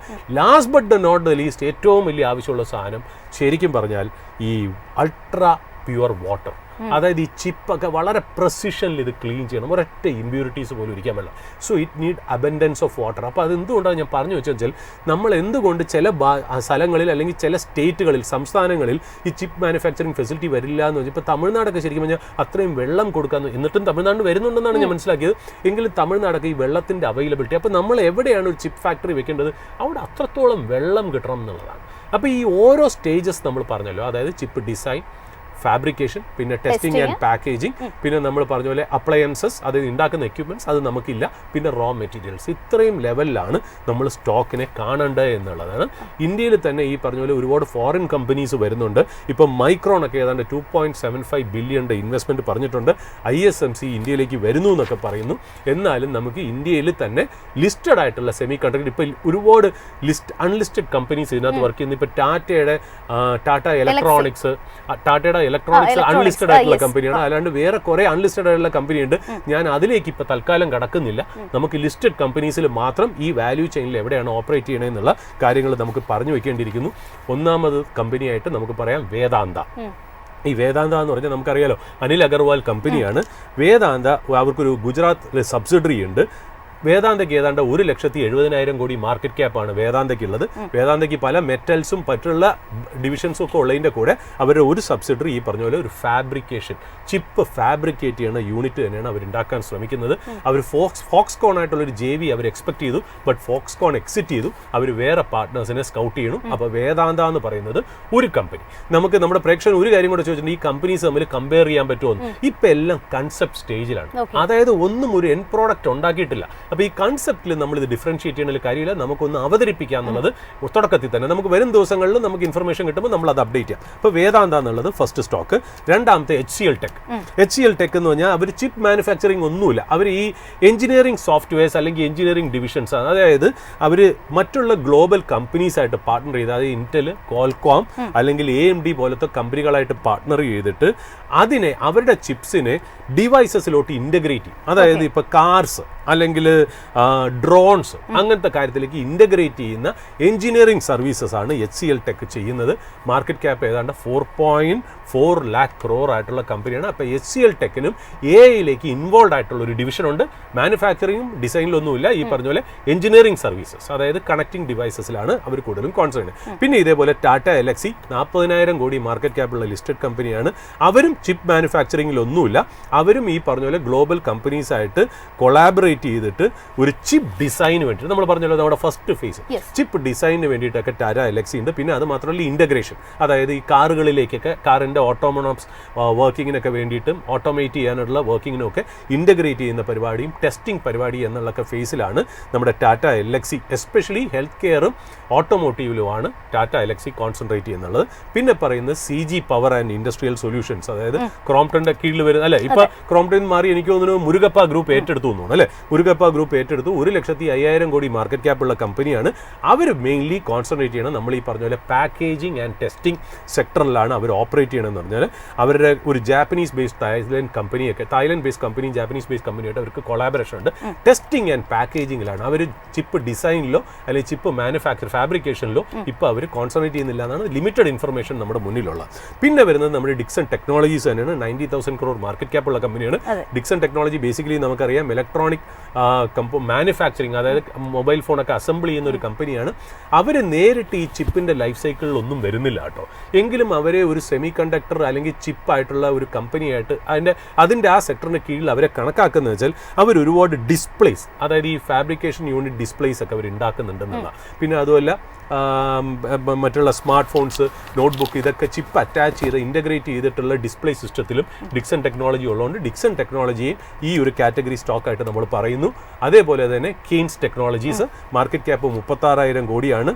അത് ഈ പറയുന്ന പോലെ എഗെയിൻ ഇലക്ട്രോണിക് മാനുഫാക്ചറിങ് കമ്പനിയാണ്, EMS കമ്പനിയാണ്. പ്രത്യേകിച്ച് ഇവർക്കൊക്കെ PLI സ്കീം വന്നതിന് ശേഷം കുറച്ചുകൂടി ഒരു മെച്ചപ്പെട്ട പെർഫോമൻസ് ബൂസ്റ്റ് ചെയ്യാനായിട്ട് സാധിച്ചിട്ടുണ്ട്. തീർച്ചയായിട്ടും ഗുജറാത്തിൽ അവർക്ക് 3,300 കോടിയുടെ ഒരു ഇൻവെസ്റ്റ്മെന്റ് അവർ പറഞ്ഞിട്ട് അവർ വീണ്ടും എന്താ പറയുക എംബഡഡ് സിസ്റ്റമാണ്, അതായത് ഈ chip based system internet of തിങ്സിലും ഒക്കെയാണ് അവർ കോൺസെൻട്രേറ്റ് ചെയ്യണേ. അതാണ് കെയ്ൻസ് ടെക്നോളജിയുടെ ഒരു നേരിട്ട് വാല്യൂ ചെയിനിലുള്ള ഇൻവോൾവ്മെന്റ് അല്ലെങ്കിൽ ഒരു ആൻസിലറി സർവീസ് എന്നുള്ള രീതിയിൽ നമുക്ക് അതിനെ കാണാം. പിന്നെ ASM ടെക്നോളജീസ് എന്നൊരു ചെറിയ കമ്പനിയുണ്ട്. മാർക്കറ്റ് ക്യാപ്പ് 2,700 കോടിയേ ഉള്ളൂ. അത് എന്താ പറയുക ഈ ഒരു ചിപ്പ് ഫാബ്രിക്കേറ്റ് ചെയ്യുന്നതിന് മുമ്പേ അത് വേണ്ട രീതിയിൽ പ്രവർത്തിക്കുമോ എന്നുള്ളതൊക്കെ മനസ്സിലാക്കുന്ന ആ ഒരു സ്റ്റേജ്, അതായത് നമ്മൾ ഇന്റന്റ് ചെയ്ത രീതിയിൽ ചിപ്പ് ഫാബ്രിക്കേറ്റ് ചെയ്താൽ അത് പെരുമാറുമോ എന്നൊക്കെ മനസ്സിലാക്കുന്ന രീതിയിലാണ് ASM ടെക്നോളജി. VLSI സർവീസസിലാണ് അവർ കൂടുതലും കോൺസെൻട്രേറ്റ് ചെയ്യുന്നത്. അതൊരു നിഷ് കമ്പനിയാണ് ASM ടെക്നോളജീസ് എന്ന് പറഞ്ഞത്. 2,700 crores. ബട്ട് ഇതൊക്കെ കൺസെപ്റ്റ് സ്റ്റോക്കാണ് കേട്ടോ. അതിന്റെ റിയൽ ഔട്ട്പുട്ടുകൾ നമുക്ക് മനസ്സിലാക്കിയില്ല എന്നുള്ളത് നമുക്ക് ഒന്ന് പ്രത്യേകം മനസ്സിലാക്കി വെക്കേണ്ടതാണ്. പിന്നെയുള്ളത് മോസ്റ്റ് ചിപ്പ് ടെക്നോളജീസ്. അത് 3,500 കോടിയുള്ള വീണ്ടും ഒരു സ്മോൾ ക്യാപ് കമ്പനിയാണ്. അത് ഈ പറഞ്ഞ പോലെ സ്പെസിഫിക് ആപ്സിന് വേണ്ടിയിട്ടുള്ള കസ്റ്റം ചിപ്സ് ഉണ്ടാക്കുക എന്നുള്ള, അതായത് ASIC ഡിസൈൻസ് ആണ് അവർ കൂടുതലും കോൺസെൻട്രേറ്റ് ചെയ്യുന്നത്. ഞാനിതൊക്കെ പറയുന്നത് വളരെ ടെക്നിക്കൽ ആണെന്ന് എനിക്കറിയാം, അത് അങ്ങനെ പറയാതെ നിവർത്തിയില്ല. But they are also in to chip. നമുക്ക് വരും ദിവസങ്ങളിൽ ഓരോ കമ്പനിയായിട്ട് നമുക്ക് പലപ്പോഴായിട്ട് നമുക്ക് അതിൻ്റെ എന്തെങ്കിലും ന്യൂസ് വരുമ്പോൾ നമുക്ക് അനലൈസ് ചെയ്യാൻ ശ്രമിക്കാം. പിന്നെ സഹസ്ര സെമി കണ്ടക്ടേഴ്സ് എന്നൊരു കമ്പനിയുണ്ട്. 650 കോടി മാർക്കറ്റ് ക്യാപ്പുള്ള വെറും മൈക്രോ ക്യാപ് സ്റ്റോക്കാണ്. അത് ചിപ്പ് പാക്കേജിങ്ങിലാണ് അവർ കോൺസെൻട്രേറ്റ് ചെയ്യണമെന്നുള്ളത്. പിന്നെ SPEL semi conductor market cap 630 കോടി. അഗെയിൻ അത് India's first operational OSAT facility. അതൊരു നിഷ് കമ്പനിയാണ്. അവിടെയും ചിപ്പ് അസംബ്ലി ആൻഡ് ടെസ്റ്റിംഗ് ആണ് അവർ കൂടുതലും ചെയ്യണേ. 50 ഗ്ലോബൽ കമ്പനിയായിട്ട് അവർ പാർട്ട്ണർഷിപ്പ് ഉണ്ട്, US-ലും യൂറോപ്പിലും ഏഷ്യയിലും എന്നുള്ളതാണ് SPEL സെമി കണ്ടക്ടേഴ്സ്. അതും ഒന്ന് വാച്ച് ചെയ്യേണ്ടിയിരിക്കുന്നു. SPEL സെമി കണ്ടക്ടറും ASM ടെക്നോളജീസും ഒരു നിഷ് ഏരിയയിൽ വർക്ക് ചെയ്യുന്നു എന്നുള്ളത്. പിന്നെ ഭാരത് ഇലക്ട്രോണിക്സ് നമുക്കറിയാം, ഈ പറഞ്ഞ 2.8 lakh crore ഉള്ള വളരെ ലാർജ് കമ്പനിയാണ് ഭാരത് ഇലക്ട്രോണിക്സ്. ഇതുവരെ നേരിട്ട് ഡയറക്റ്റ് ആയിട്ട് ചിപ്പായിട്ടോ സെമി കണ്ടക്ടറായിട്ടോ ഒന്നും ഇറങ്ങിയിട്ടില്ല. ബട്ട് ഒരുപാട് സെമി കണ്ടക്ടർ റോ മെറ്റീരിയൽ ആയിട്ട് ആവശ്യമുള്ള ഒരു കമ്പനി ആയതുകൊണ്ട് നമ്മൾ അതിനെ ഭാരത് ഇലക്ട്രോണിക്സിനെയും കൂടെ ഇതിനകത്ത് അവതരിപ്പിച്ചു എന്ന് മാത്രമേ ഉള്ളൂ. They are major consumers and integrators of semiconductors എന്നുള്ളതാണ്. പിന്നെ ഇത് കൂടാതെ നമ്മൾ നേരത്തെ പറഞ്ഞല്ലോ അസോസിയേറ്റഡ് ആയിട്ടുള്ള ഒരുപാട് ബിസിനസ്സുകൾ ഇതിനകത്തുണ്ട്. അസോസിയേറ്റഡ് ആയിട്ടെന്ന് പറഞ്ഞാൽ അതൊക്കെ ഇൻഡയറക്റ്റ് പ്ലേ, അതായത് സെമി കണ്ടക്ടർ നമ്മൾ ബേസിക്കലി നമ്മൾ പറഞ്ഞ എന്താ ചിപ്പ് ഡിസൈൻ, അത് കഴിഞ്ഞ് നമ്മൾ പറഞ്ഞ പോലെ ഫാബ്രിക്കേഷൻ കഴിഞ്ഞാൽ ടെസ്റ്റിംഗ് ആൻഡ് പാക്കേജിങ്. ഇത് മൂന്നുമാണ് ഇന്റഗ്രൽ ആയിട്ടുള്ള കാര്യങ്ങൾ. പിന്നെ നമുക്ക് ആവശ്യമുള്ളത് മെറ്റൽസ്, മിനറൽസ്, ആൻസിലറി ആയിട്ടുള്ള സ്ഥലമാണ്. അപ്ലയൻസസിന്റെ കാര്യത്തിൽ ഇന്ത്യയിലില്ല. ASML എന്ന് പറഞ്ഞ കമ്പനി, അതായത് ചിപ്പ് മാനുഫാക്ചറിംഗിന് ഫാബ്രിക്കേഷൻ കൊണ്ടുവരുന്ന മെഷീൻസ് ഉണ്ടാക്കുന്നതാണ്. എക്യുപ്മെന്റ്സ് അല്ലെങ്കിൽ അപ്ലയൻസസ് ആ ഒരു സ്റ്റേജിൽ വരുന്നത് അത് നമുക്കില്ലാത്തതുകൊണ്ട് നമ്മൾ അതിനെ തന്നെ അപ്പാടെ തന്നെ മാറ്റി വെച്ചു എന്നുള്ള. അപ്പോൾ ഇൻഡയറക്റ്റ് പ്ലേ ആയിട്ട് വരുന്നത് ഗ്യാസസ്. നമ്മൾ പറഞ്ഞല്ലോ ഒരുപാട് ഗ്യാസിന്റെ ആവശ്യമുണ്ട്. ആ gas Linde India, Inox India, അത് ലിസ്റ്റഡ് പ്ലെയേഴ്സ് ആണ്. ആ ഒരു company is an indirect play to semiconductor industry എന്നുള്ളതാണ്. പിന്നെ കെമിക്കൽസ് ആൻഡ് ഗ്യാസസ് വേണം നമ്മൾ പറഞ്ഞു. SRF, Navin Fluorine, Neogen chemicals, Tata chemicals, Gujarat alkalies and chemicals, GACL, ഇങ്ങനത്തെ കമ്പനികളാണ് മിക്കവാറും ഈ ഇൻഡസ്ട്രിക്ക് കെമിക്കൽസും ഗ്യാസസും സപ്ലൈ ചെയ്യാൻ പോകുന്നത്. പിന്നെ വാട്ടർ മാനേജ്മെന്റ് കമ്പനി, നമുക്ക് ആവശ്യത്തിന് ഇതിന്റെ ക്ലീനിങ്ങിനും അതിന്റെ പ്യൂരിറ്റിക്കും ഒക്കെ വേണ്ടിയിട്ട് നമ്മൾ വാഷ് ചെയ്യാനും ഒക്കെ നമ്മൾ ഉപയോഗിക്കുമല്ലോ. ആ വാട്ടർ ഇൻഡസ്ട്രി നമ്മൾ എസ്പെഷ്യലി വിയടെക്, ബോബാഗ്, അയോൺ എക്സ്ചേഞ്ച്, തെർമാക്സ് ഒക്കെയാണ് അതിനകത്തുള്ള പ്ലെയേഴ്സ് എന്ന് പറയുന്നത്. പിന്നെ ഇതൊന്നും കൂടാതെ തന്നെ ചിലപ്പോൾ ഈ ലൂബ്രിക്കേഷൻ മെഷീൻസിനൊക്കെ വേണ്ടിയിട്ട് ലൂബ്രിക്കേഷന് വേണ്ടിയിട്ട് ഈ പറഞ്ഞ പോലെ ഓയിലൊക്കെ വേണ്ടി വരികയാണെങ്കിൽ കാസ്ട്രോളും ഈ പറഞ്ഞ പോലെ ഗൾഫ് ഓയിൽ ലൂബ്രിക്കൻസും അതിനകത്തുള്ള പ്ലെയേഴ്സാണ്. അപ്പോൾ ഇത്രയുമാണ് അതിൻ്റെ വാല്യൂ ചെയിനിൽ വരുന്ന സ്റ്റോക്ക് എന്നുള്ളത് നമ്മൾ പറഞ്ഞു വെക്കുന്നു. ഇതാണ് അതിൻ്റെ സ്റ്റേജസ്. നമ്മൾ ഈ ഓരോ കമ്പനിയുടെയും അതിൻ്റെ ചെയ്യുന്ന കാര്യങ്ങൾ വളരെ ടെക്നിക്കൽ ആയതുകൊണ്ടാണ് നമ്മൾ അതിനെ ബ്രേക്കപ്പ് ചെയ്യാത്ത, നമ്മൾ പറയാൻ തയ്യാറാണെന്നുള്ള, ബട്ട് അതിന് നമുക്ക് 1 മണിക്കൂറൊന്നും പോരാ എന്നുള്ളത് മാത്രമല്ല, കാര്യം നമുക്കത് ബേസിക് ലെവലിൽ നിന്ന് എക്സ്പ്ലെയിൻ ചെയ്ത് വരണം എന്നുള്ളതാണ്. നമ്മൾ ഇതിൻ്റെ ഒരു ലൈഫ് സൈക്കിൾ നമ്മൾ പറഞ്ഞു, അതിൻ്റെ വാല്യൂ ചെയിൻ എന്താണെന്നുള്ളത് നമ്മൾ പറഞ്ഞു ഡിസൈന്, ഫാബ്രിക്കേഷൻ, പാക്കേജിങ് ആൻഡ് ടെസ്റ്റിംഗ്, അത് കൂടാതെ നമുക്ക് ആൻസിലറി ആയിട്ടുള്ള സർവീസസ്, എക്യുപ്മെന്റ്സ് എന്നുള്ളത് നമ്മൾ ആ പാടെ മാറ്റി വെച്ചു എന്നുള്ളത്. അപ്പോൾ ഈ ലെവലിലാണ് ഇതെല്ലാം കൂടി ഓപ്പറേറ്റ് ചെയ്യണം എന്നുള്ളതാണ്. ബട്ട് ഈവൻ ദെൻ നമ്മളിത് വളരെ എന്താ പറയുക, ഒരു കൺസെപ്റ്റ് കണ്ടുകൊണ്ട് മാത്രം ഒരു സ്റ്റോക്കിൻ്റെ പുറകെ പോകരുത് എന്നുള്ളതാണ്. ഇത് വളരെ ക്യാപിറ്റൽ ഇൻറ്റൻസീവ് ആയിട്ടുള്ള ഇൻഡസ്ട്രിയാണ്. അത് ഇതിൻ്റെ ഒരു നെഗറ്റീവാണ്. അതായത് മാനുഫാക്ചറിങ് കമ്പനിക്ക് എങ്ങനെയാണോ ക്യാപിറ്റൽ ആവശ്യം, അതേപോലെ തന്നെ ക്യാപിറ്റൽ ആഡ് ചെയ്ത് എക്സ്പാൻഡ് ചെയ്ത് പോകുന്നതാണ്. ആസറ്റ് ലൈറ്റ് ബിസിനസ് അല്ല എന്നുള്ളത് അതിൻ്റെ ഒരു നെഗറ്റീവാണ്. രണ്ടാമത്തെ നെഗറ്റീവ്സ് നമ്മൾ നോക്കുകയാണെങ്കിൽ ഈ പ്രോഫിറ്റബിലിറ്റി അൺസർട്ടനിറ്റി ഉണ്ട്. അതായത് നമ്മൾ ചെയ്യുന്ന സാധനം ആ പ്രസിഷനോടുകൂടി അത് വർക്ക് ചെയ്തില്ല എന്നുണ്ടെങ്കിൽ നമുക്ക് വേണ്ട രീതിയിൽ പ്രോഫിറ്റ്സ് ഒന്നും കിട്ടില്ല എന്നുള്ള. അപ്പോൾ ഇതൊരു റിസ്കി ബിസിനസ് ആണെന്നുള്ളത് കൂടെ നമ്മളൊന്ന് മനസ്സിലാക്കി വെക്കണം. മൂന്നാമത്തെ കാര്യം എന്ന് വെച്ചാൽ ടെക്നോളജി. നമ്മളൊരു കാര്യം ഉണ്ടാക്കാനായിട്ട് എല്ലാ കാര്യങ്ങളും ചെയ്തു വരുമ്പോഴത്തേക്കും ടെക്നോളജി പെട്ടെന്ന്, നമ്മളിപ്പോൾ ഇലക്ട്രിക് വെഹിക്കിൾസിനെ പറയില്ലേ, നമ്മൾ ഇന്ന് യൂസ് ചെയ്യാൻ പോകുന്ന ബാറ്ററി എല്ലാം 6 മാസം കഴിഞ്ഞ് അല്ലെങ്കിൽ 1 കൊല്ലം വരാൻ പോകണമെന്ന് പറഞ്ഞ പോലെ. അപ്പോൾ ഈ ഒബ്സലീറ്റ് ആവുക എന്ന് പറയുന്നത് വളരെ ഒരു ഹൈ റിസ്ക് ആണ്. പിന്നെ ഈ ജിയോ പൊളിറ്റിക്കൽ റിസ്ക് നമ്മളിപ്പോൾ പറഞ്ഞല്ലോ, ഇപ്പോൾ മറ്റുള്ള രാജ്യങ്ങളിലേക്ക് എക്സ്പോർട്ട് ചെയ്യുന്നത്, US നിന്ന് എക്സ്പോർട്ട് ചെയ്യുന്ന NVIDIA ചിപ്സിന് റെസ്ട്രിക്ഷൻസ് ഉണ്ട് എന്നൊക്കെ പറയുന്ന പോലെ ജിയോ പൊളിറ്റിക്കൽ റിസ്ക്കും ട്രേഡ് ടാരിഫും ഒക്കെ വരുമ്പോൾ എന്താവും എന്നുള്ളതും കൂടെ ഒരു റിസ്ക് ആണ്. പിന്നെ ഇതിൻ്റെ ടാലൻറ്റ് ഷോർട്ടേജ്. ഇതിനിപ്പോൾ നമ്മൾ സോഫ്റ്റ്വെയറും ജാവയും വിഷ്വൽ ബേസിക്കും C++ അറിയാവുന്ന ഒരുപാട് എഞ്ചിനീയേഴ്സും സോഫ്റ്റ്വെയർ പ്രൊഫഷണൽസും നമ്മുടെ നാട്ടിലും സ്റ്റുഡൻസും ഉണ്ടെങ്കിൽ പോലും നമുക്ക് ഈ ചിപ്പ് ഡിസൈൻ, VLSI ഡിസൈനൊക്കെയുള്ള ഷോർട്ടേജ്, ഒരു ടാലൻറ്റ് ഷോർട്ടേജ് ഉണ്ട്. അപ്പോൾ ഇതിനനുസരിച്ച് കോഴ്സും എഡ്യൂക്കേഷൻ സിസ്റ്റംസും ആ എക്കോ സിസ്റ്റം കൂടെ പാരലലി ഇത് ഡെവലപ്പ് ചെയ്ത് വരണം എന്നുള്ളതാണ്. പിന്നെ റോ മെറ്റീരിയൽസ്, നമ്മൾ ഈ പറഞ്ഞ റെയർ എർത്ത് മെറ്റീരിയൽസും മെറ്റൽസും ഇതിന് ഇമ്പോർട്ടൻ്റ് ആയിട്ടുള്ള കാര്യമാണ്. നമ്മൾ ലിഥിയം, സിലിക്കോൺ, നമ്മൾ ജെർമേനിയം ഒക്കെ നമ്മൾ പറഞ്ഞല്ലോ. അത് കൂടാതെ തന്നെ കോപ്പർ, ടങ്സ്റ്റൺ, ഇതേപോലെ മെറ്റലും ഇതും ഒക്കെ ആവശ്യമുണ്ട്. ആ വക കാര്യങ്ങൾക്കും റോ മെറ്റീരിയലും നമുക്ക് ദൈവം അനുഗ്രഹിക്കണം. ഇല്ല എന്നുണ്ടെങ്കിൽ വേറെ രാജ്യത്തിൽ നിന്ന് നമുക്ക് ഇമ്പോർട്ട് ചെയ്യാനായിട്ടുള്ള പെർമിറ്റും ലൈസൻസും വേണം. അല്ലെങ്കിൽ മറ്റുള്ളിടത്തുള്ള റോ മെറ്റീരിയൽ ഫീൽഡ്സ് ബൈ ചെയ്യാനായിട്ട് നമ്മുടെ ഇന്ത്യൻ കമ്പനീസിനെ അഴിച്ചുവിടണം. അതിനുവേണ്ടി ഗവൺമെന്റ് സഹായിക്കണം. അതൊക്കെ റോ മെറ്റീരിയലിന്റെ പാർട്ടിൽ വരും. Last but not the least ഇതിന്റെ എക്സിക്യൂഷൻ റിസ്ക് ആണ്. അതായത് വളരെ പ്രസിഷൻ എഞ്ചിനീയറിംഗ് ആണ്. ഇതിന് ഉപയോഗിക്കുന്ന ടൂൾസും എക്യുപ്മെന്റ്സ് ഒക്കെ ഞാൻ പറഞ്ഞില്ലേ, ഇത് ഉണ്ടാക്കുന്ന എക്യുപ്മെന്റ്സ് ഒക്കെ ഈ ASML പോലത്തെ കമ്പനീസ് മാത്രമേ ഉണ്ടാക്കുന്നുള്ളൂ എന്നുള്ള. അപ്പോൾ ഇതിന്റെ എക്സിക്യൂഷൻ റിസ്ക് എന്ന് പറഞ്ഞാൽ വളരെ എന്താ പറയുക, നമ്മളിപ്പോൾ ഒരു ഹൈവേ ഉണ്ടാക്കുമ്പോൾ തന്നെ നമ്മൾ ഇത്രയും എസ്റ്റാബ്ലിഷ്ഡ് ആയിട്ട് എത്രയോ കൊല്ലം ട്രൈഡ് ആൻഡ് ടെസ്റ്റഡ് ആയിട്ടുള്ള സിവിൽ ആൻഡ് സ്ട്രക്ചറൽ എഞ്ചിനീയറിംഗിൽ പോലും നമ്മൾ അടുത്ത കാലത്ത് മലപ്പുറത്തൊക്കെ വന്ന ഇഷ്യൂസ് ഒക്കെ നമ്മൾ മനസ്സിലായല്ലോ. അതുകൊണ്ട് ഒരു ന്യൂ ഏജ് ടെക്നോളജിയിൽ നമ്മൾ മാനുഫാക്ചർ ചെയ്യുമ്പോൾ റിസ്ക്കും കൂടെ ഇതിനകത്ത് ക്വാണ്ടിഫൈ ചെയ്ത് വെക്കണം എന്ന് പറയുന്നു. ഇപ്പോൾ ഇതാണ് സെമി കണ്ടക്ടർ വാല്യൂ ചെയിൻ അല്ലെങ്കിൽ സെമി കണ്ടക്ടർ സൈക്കിൾ. അതിൽ ബെനിഫിറ്റ് ചെയ്യുന്ന ഡയറക്റ്റും ഇൻഡയറക്റ്റ് പ്ലേസും ആണ് നമ്മൾ പറഞ്ഞത്. എക്സ്പ്ലനേഷൻ ചെയ്യാതെയും കമ്പാരിസൺ ചെയ്യാത്തതിൻ്റെയും കാര്യം ഇപ്പോഴത്തെ ലിമിറ്റേഷൻ കൊണ്ടാണ്. കാര്യം ഇതെല്ലാം കൺസെപ്റ്റ് സ്റ്റേജിൽ തന്നെ കിടക്കുകയാണ്. ഇന്ത്യയിൽ എപ്പോഴാണ് ഈ ഫസ്റ്റ് ലെവൽ ഓഫ് ചിപ്പ് പുറത്തു വരുന്നതെന്ന് അറിയില്ല. പല ഡേറ്റ്സും നമ്മുടെ മിനിസ്റ്റർ അശ്വിനി വൈഷ്ണവ് പറയുന്നുണ്ട്. അതോടുകൂടിയായിരിക്കും നമുക്ക് ഇതിൻ്റെ സെക്കൻഡ് സ്റ്റേജ് അനാലിസിസിലേക്ക് പോകാൻ പറ്റുന്നത്. അത്രയും നാൾ ഇതൊരു കൺസെപ്റ്റ് സ്റ്റോക്കായിട്ട് തന്നെ നിലനിൽക്കും. അതിൻ്റെ വാല്യുവേഷനൊക്കെ ഇപ്പോൾ പല സ്റ്റോക്കുകളിലും വന്നിട്ടുണ്ടെങ്കിലും റിയൽ ഔട്ട്പുട്ട് അതിൻ്റെ ബിസിനസ്സിൽ വന്നിട്ടില്ല എന്നുള്ളത് ശ്രദ്ധിക്കണം. അപ്പോൾ അതുകൊണ്ട് ചിലപ്പോൾ ഇതിൻ്റെയൊക്കെ പ്രീമിയം പിയിലായിരിക്കും ഇതൊക്കെ ട്രേഡ് ചെയ്യുന്നത്. അത് ഇതിൻ്റെ ഗ്രോത്തും കൂടെ ഇൻകോപ്പറേറ്റ് ചെയ്തിട്ടുള്ള അസംഷനിലായിരിക്കും ഇത് മുന്നോട്ട് പോകുന്നത് എന്നുള്ളതാണ്. ബട്ട് വളരെ സൂക്ഷിച്ച് തന്നെ പോവുക. നമ്മളിതൊരു അക്കാഡമിക് പർപ്പസിന് വേണ്ടി മാത്രം പ്രേക്ഷകർക്ക് അറിയിച്ചിരിക്കുന്നു. ഒരു സ്റ്റോക്കിലും നമുക്ക് ഡയറക്റ്റ് എന്താ പറയുക, ഒരു അഡ്വൈസ് ആയിട്ട്, ഇതൊരു അഡ്വൈസ് ആയിട്ടോ സോളിസിറ്റേഷൻ ആയിട്ടോ നിങ്ങൾ കരുതരുത്. ബാക്കിയുള്ള ഡിസ്ക്ലൈമർ ജാസ്മിൻ ഒന്നുകൂടി പറഞ്ഞു വെക്കണം എന്ന്. യെസ്, തീർച്ചയായിട്ടും. ഇപ്പോൾ സാറ് പറഞ്ഞ കുറച്ചധികം സ്റ്റോക്കുകളുണ്ട് ഈ ഒരു വാല്യൂ ചെയിനിൽ വരുന്നത്. അത് ഒന്ന് അവസാനമായിട്ട് പ്രേക്ഷകർക്ക് മുന്നിൽ ഒന്ന് പറയുകയാണ്. ഒരുപാട് സ്റ്റോക്കുകളുണ്ട്. അതിൽ പ്രധാനമായിട്ട് Castrol India, VA Tech, Wabag, Navin Fluorine, SRF, Linde India, Bharat Electronics, SPL semiconductor, Sahasra electronic, MosChip semiconductor, ASM tech, CG power, HCL tech, Vedanta, Tata Elxsi, Kaynes technology and last but not the least Dixon technology. ഏതായാലും ഈ സ്റ്റോക്കുകൾ ഒന്നും തന്നെ ഒരു അഡ്വൈസോ റെക്കമെൻഡേഷനോ അല്ല, ഒരു ഇൻഫർമേഷൻ പർപ്പസ് മാത്രമാണ് എന്നുള്ള ഒരു ഡിസ്ക്ലൈമർ പറഞ്ഞുകൊണ്ട് ഇന്നത്തെ ഈ ഒരു ഓപ്പണിംഗ് ആറിൻ്റെ സെഷൻ ഇവിടെ വൈൻഡപ്പ് ചെയ്യുകയാണ്. കൂടുതൽ അപ്ഡേറ്റ്സും അനാലിസിസുമായിട്ട് ഞങ്ങളുടെ റിസർച്ച് ഡെസ്കിൽ നിന്നുള്ള എക്സ്പേർട്സ് നിങ്ങളോടൊപ്പം ജോയിൻ ചെയ്യും.